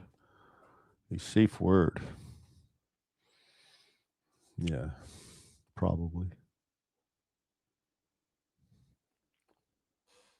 Amazing disgrace. Now you can heal from the hurt. Yeah, I was so traumatized, and I needed him to come up and shake my hand because I was so triggered. But in all fairness, he did. When he came up in the end and shook our hands, this is when I really realized, like, poor guy. Like this isn't a bad guy. This is a guy. He means well. He's the good guy in his mind, right? But he doesn't get it. He is utterly. His brain is so perverted from reality, and then yet I have to say it's not his fault. It's our fault as the older generation for allowing him to go through that system. And that's what I'm trying to tell you. That's still going on, and they're getting more and more and more.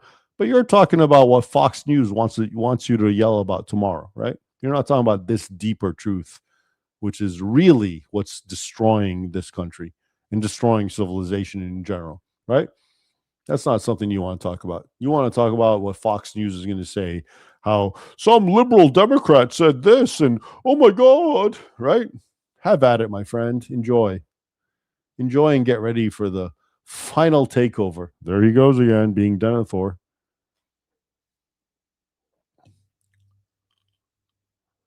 Save the West. The West. I like that.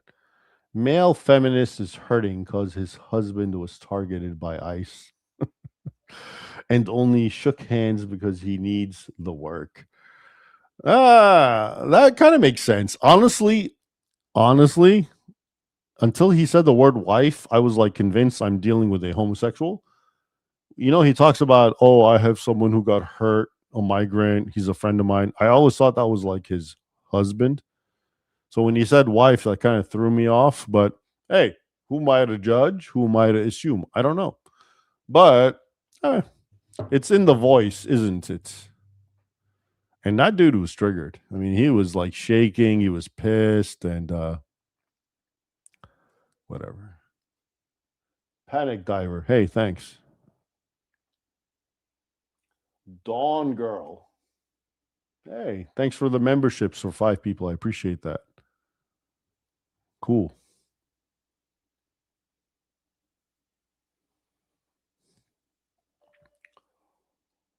What Quran verses justify SA of infidels? Man, there you go with these acronyms. SA? What's SA? Why do you assume I know what you're talking about? Just spell them out, man. You couldn't type the words. SA? Saw of infidels? Whatever. Thanks. Finding something. Super sticker. Thanks. The Mort Rounds, the greatest trick the devil ever pulled was convincing the world that it doesn't exist. Yeah. That's the ultimate aphorism, which we've all heard and I agree with. Thanks for bringing it up. That is the greatest trick, isn't it? It is, actually. Think about it. It's deep. Thank you for bringing that up. Mort Rouge. Dejan. Hello. I know it's a big ask, but everyone in the world would benefit from a modern translation of the Quran. I personally would pay $500 for one. Take your time and surprise us. Thank you. Yeah. All right. I'll take it under consideration.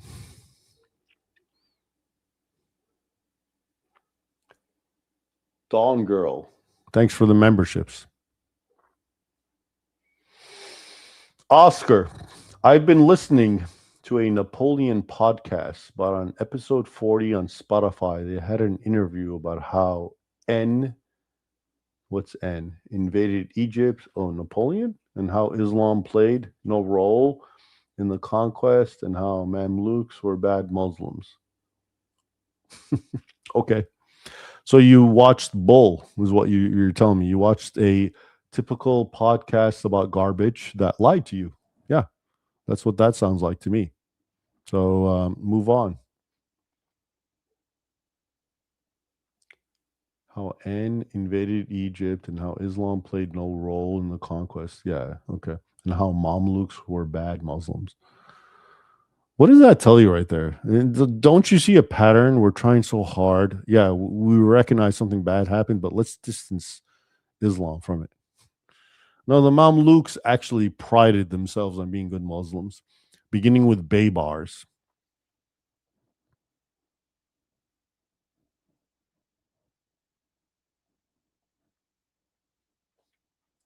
Ugly Bob here. Fear woke cameraman. Oscar, the scholar who was in the interview almost knew nothing about the Coptics. Can you make a video? It's in your court of knowledge. Should we go to church and spread the word against Islam as an individual? I don't know what scholar you mean. Do you mean Peter? The question about Copts is, of course, interesting. I'm a Copt, and that's why I know about it. The Coptic Christians. And you know what? You're right. I should make a video.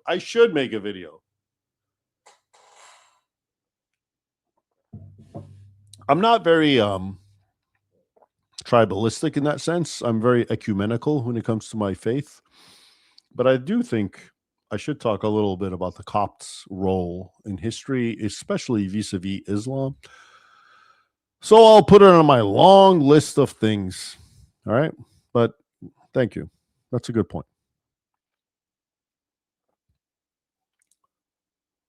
Tom, I live in New York City. That woke cameraman is a dime a dozen here. That's so sad. Like I told you, that guy to me was like, wow. You know, when I finally understood what was happening, I was like, wow, this is kind of cool. I'm like experiencing a woke person. And he even engaged in triggering because he ran off and he was upset and outraged. And I was like, wow, dude, I'm like seeing this. But to hear that there are a dime a dozen goes back to what I'm telling you, which is, yeah, that's the problem. The problem isn't what tomorrow's news is going to tell you. It's this.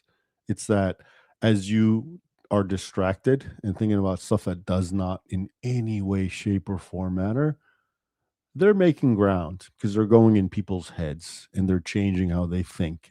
Okay. That never occurred to you, did it? Genius. Keep watching the news. I'm sure you'll be fine. Because hey, the news is all about reporting the truth and being transparent because they want you to be informed, right? Come on. Idiots. All right. I'm sorry about that. And you know what? When I go off like that, I'm not talking about you because I know for a fact this is a small channel. If you're on this channel, you cannot be one of these fools. But so when I have these little, ejaculations where I yell out idiots, I don't mean you, of course. So please humor me. Muted Gene muted when you moved your mic. Yeah, okay, thanks. I hope I fixed that. Love what you do. Appreciate your insight and no nonsense words. Society has become hyper feminized, and that's been our downfall. Yes, Jen Marie, I agree with you 110%. Thank you. Christy, the fact that he didn't want to say where he studied speaks volume. I think they are brainwashing them.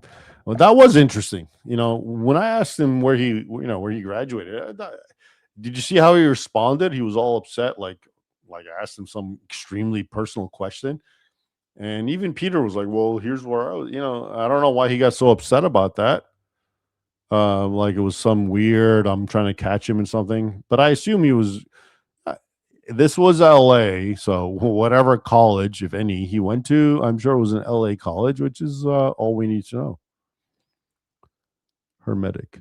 We need a new form of McCarthyism to weed these people out from positions of power and influence. Agree, or is that too far? McCarthyism, eh? I'm not sure what that means, so I'll have to look it up. All right. Gemini, I'd love to hear Cameraman's take on how North Africa and Levant became majority Muslim and majority Arab speaking regarding myopia and lack of global perspective. Well, he'll tell you, they embraced it. They just wanted to become that way. And because what? Well, what are you trying to imply? Muslims did something violent to North Africans and Levant? Obviously, they just all embraced it and sung Kumbaya, and everyone just forfeited. The Copts forfeited their language and religion, and the Assyrians forfeited Aramaic because everyone wanted to speak Arabic because it felt good, right? What else? What else could it be? Are you trying to hint at violence, racist? West of Eden. Hey,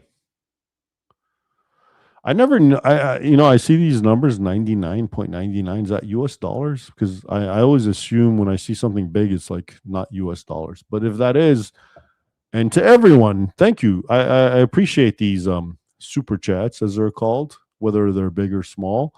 I appreciate them in general. But if that is a big one, I always feel bad because I see that and I just assume it's not big. And I don't say anything. But if that's big, thanks. Barbara. Oh, you became a YouTube member. Thank you for joining. I appreciate that. Amazing disgrace. That's a nice little pun. YouTube censors, essay, bad touch. Yeah, I know they do.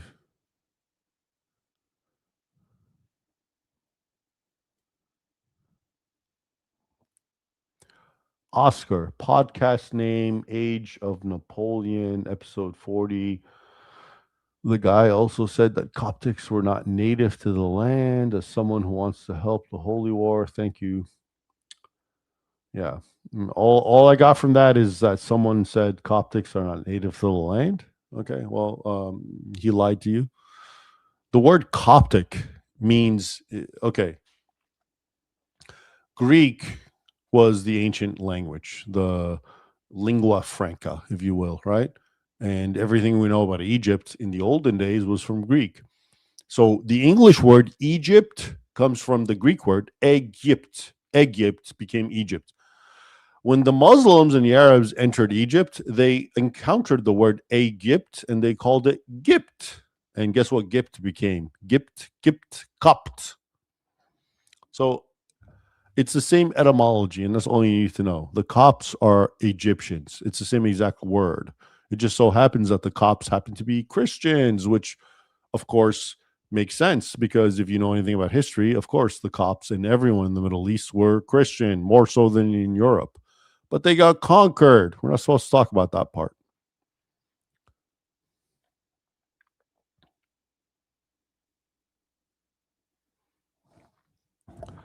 When the Western countries are conquered, will Muslims try to go into place like Mexico and South America?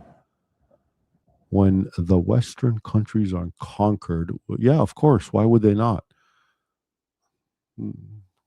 If they could conquer the U.S., why would they not go into Mexico and South America? Then again, Mexico and South America will probably put up a better resistance because they haven't been intellectually disenfranchised and subverted like our cameraman friend. They, in a very primitive way, will fight for their lives and their ways and whatnot. And unlike the sophisticated Westerners who will just fall on their face and die. All right. Nathan, wait, I did not know you were Coptic. Well, now you do, buddy. I still love you. Well, thanks. Hope one day you guys accept dysphatism. Dude, get a grip, man. Get a grip. You don't even know what you're talking about. For the record, what he's talking about, which is sad, and I'm not even gonna disagree with him. Okay, in the Council of Chalcedon in the year 451, this is the first break of Christendom. This is when the Coptic Christians, but most of Eastern Christians, the Assyrians, the Ethiopians, the vast majority break away because there was 20 years earlier an agreed upon formulation of Christ's nature, which was that he has one nature, and within that one nature it's half divine, half human. And then 20 years later, they decided to semantically change it and say, no, he has two natures. Christ is actually a schizophrenic. He has two natures. One is purely divine and one is purely human, and they don't mingle. Now, for me, okay, this is nonsense. This is an embarrassment. This is not something for Christians to break over. Because you know what? If it mattered, the Bible would have told us the exact percentage of Christ's nature. You know what the Bible tells us? He's the Son of God. I'm good with that. But, these people decided to argue about what is the exact percentage and what formulation can we use? Is it 2 and 1 or 1 and 2? And it's embarrassing that there's still people who still cling to this. And it's cool. Hey, whoever you are, go for it. I'm not attacking you. I'm just saying this is why we are weak and broken and distorted over silly. Yeah, this is silly. And I'll say it again, because you know what? If God wanted us to believe in a certain doctrine about Christ's divinity and nature, it would have been spelled out crystal clear in the Bible. It's not. We're just told he's the son of God. Therefore, all these formulations about what percentage and what fraction of God and Jesus is this, that's man-made. I don't, and I have no truck with that. I want nothing to do with it. Okay. So, and and to be honest with you, I'm not defending the cops or anything. I'm just saying this is what they broke over. This is what the church broke over. All right. This is what the Eastern Church and the European Church, if you will, broke over, which is not something to break over. All right. Because if it mattered, it would have been spelled out. This was actually, and if you've read, like I have, books about this topic, you'll understand this had nothing to do with doctrine. It had to do with personalities and politics and linguistics, actually. But anyway.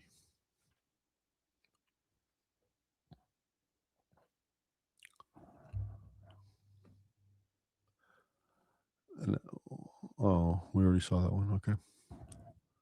Kevin, thanks.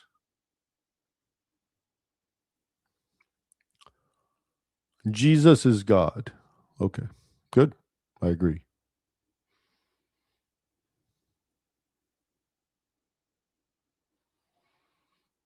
Kevin. All right.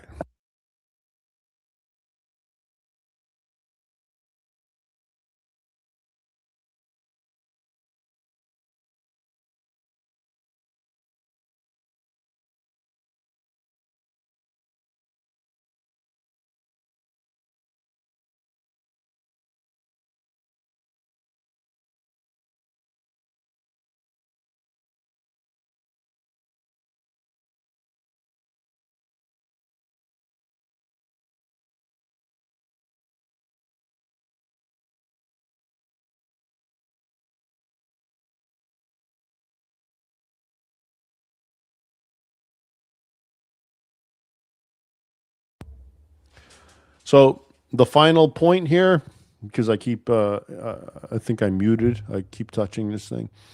Let me just close this out by telling you that the cameraman, our famous cameraman, our beloved cameraman, everything, I'm not angry at him. I don't dislike him or anything like that. And I hope you don't either.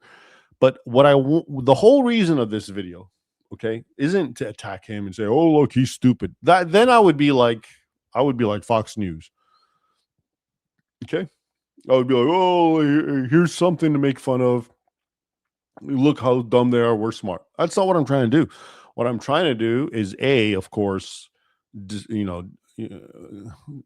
expose the lies that he embraces, but more importantly, show you that these are your countrymen. These are the people who live your neighbors. They're your neighbors, and they are being bred by the millions. And if you're a democracy, guess what? His vote matters just like yours. And soon enough, his vote will matter. If there's a lot of them, will overcome you. What are you going to do then? Okay. So my point is, stop thinking that the real problems that you're facing are on the news tomorrow. They're not. No one talks about them. No one wants to talk about them. They're hidden. Okay. Because if you know what the problem is, you might do something about it. We want to keep you distracted with stupidity. So keep watching in the news, right? Here's today, this whole episode, live stream, was about a perfect example, right? Which is this poor fellow, cameraman, woke. How did he get this way? Did he do something crazy? No. He is 100% a product of the system that we as a society agree to. That's why he thinks that way. And the more that this system stays unchallenged, and it is, the more of those are going to grow up. So how's it going to look in America 20 years from now when this system continues doing what it's doing demographically, majority-wise? How about 30 years from now? How about 40 years from now? You see, now are you starting to understand why I'm Denethor and blackpilling and saying what I'm saying? Because it's really bad. It's really ugly. That's not to tell you go sleep and go kill yourself and become a Muslim or whatever, or become a wokeist. That's not what I'm telling you. I'm telling you to gird your loins because this is an uphill battle and it's for real. Okay?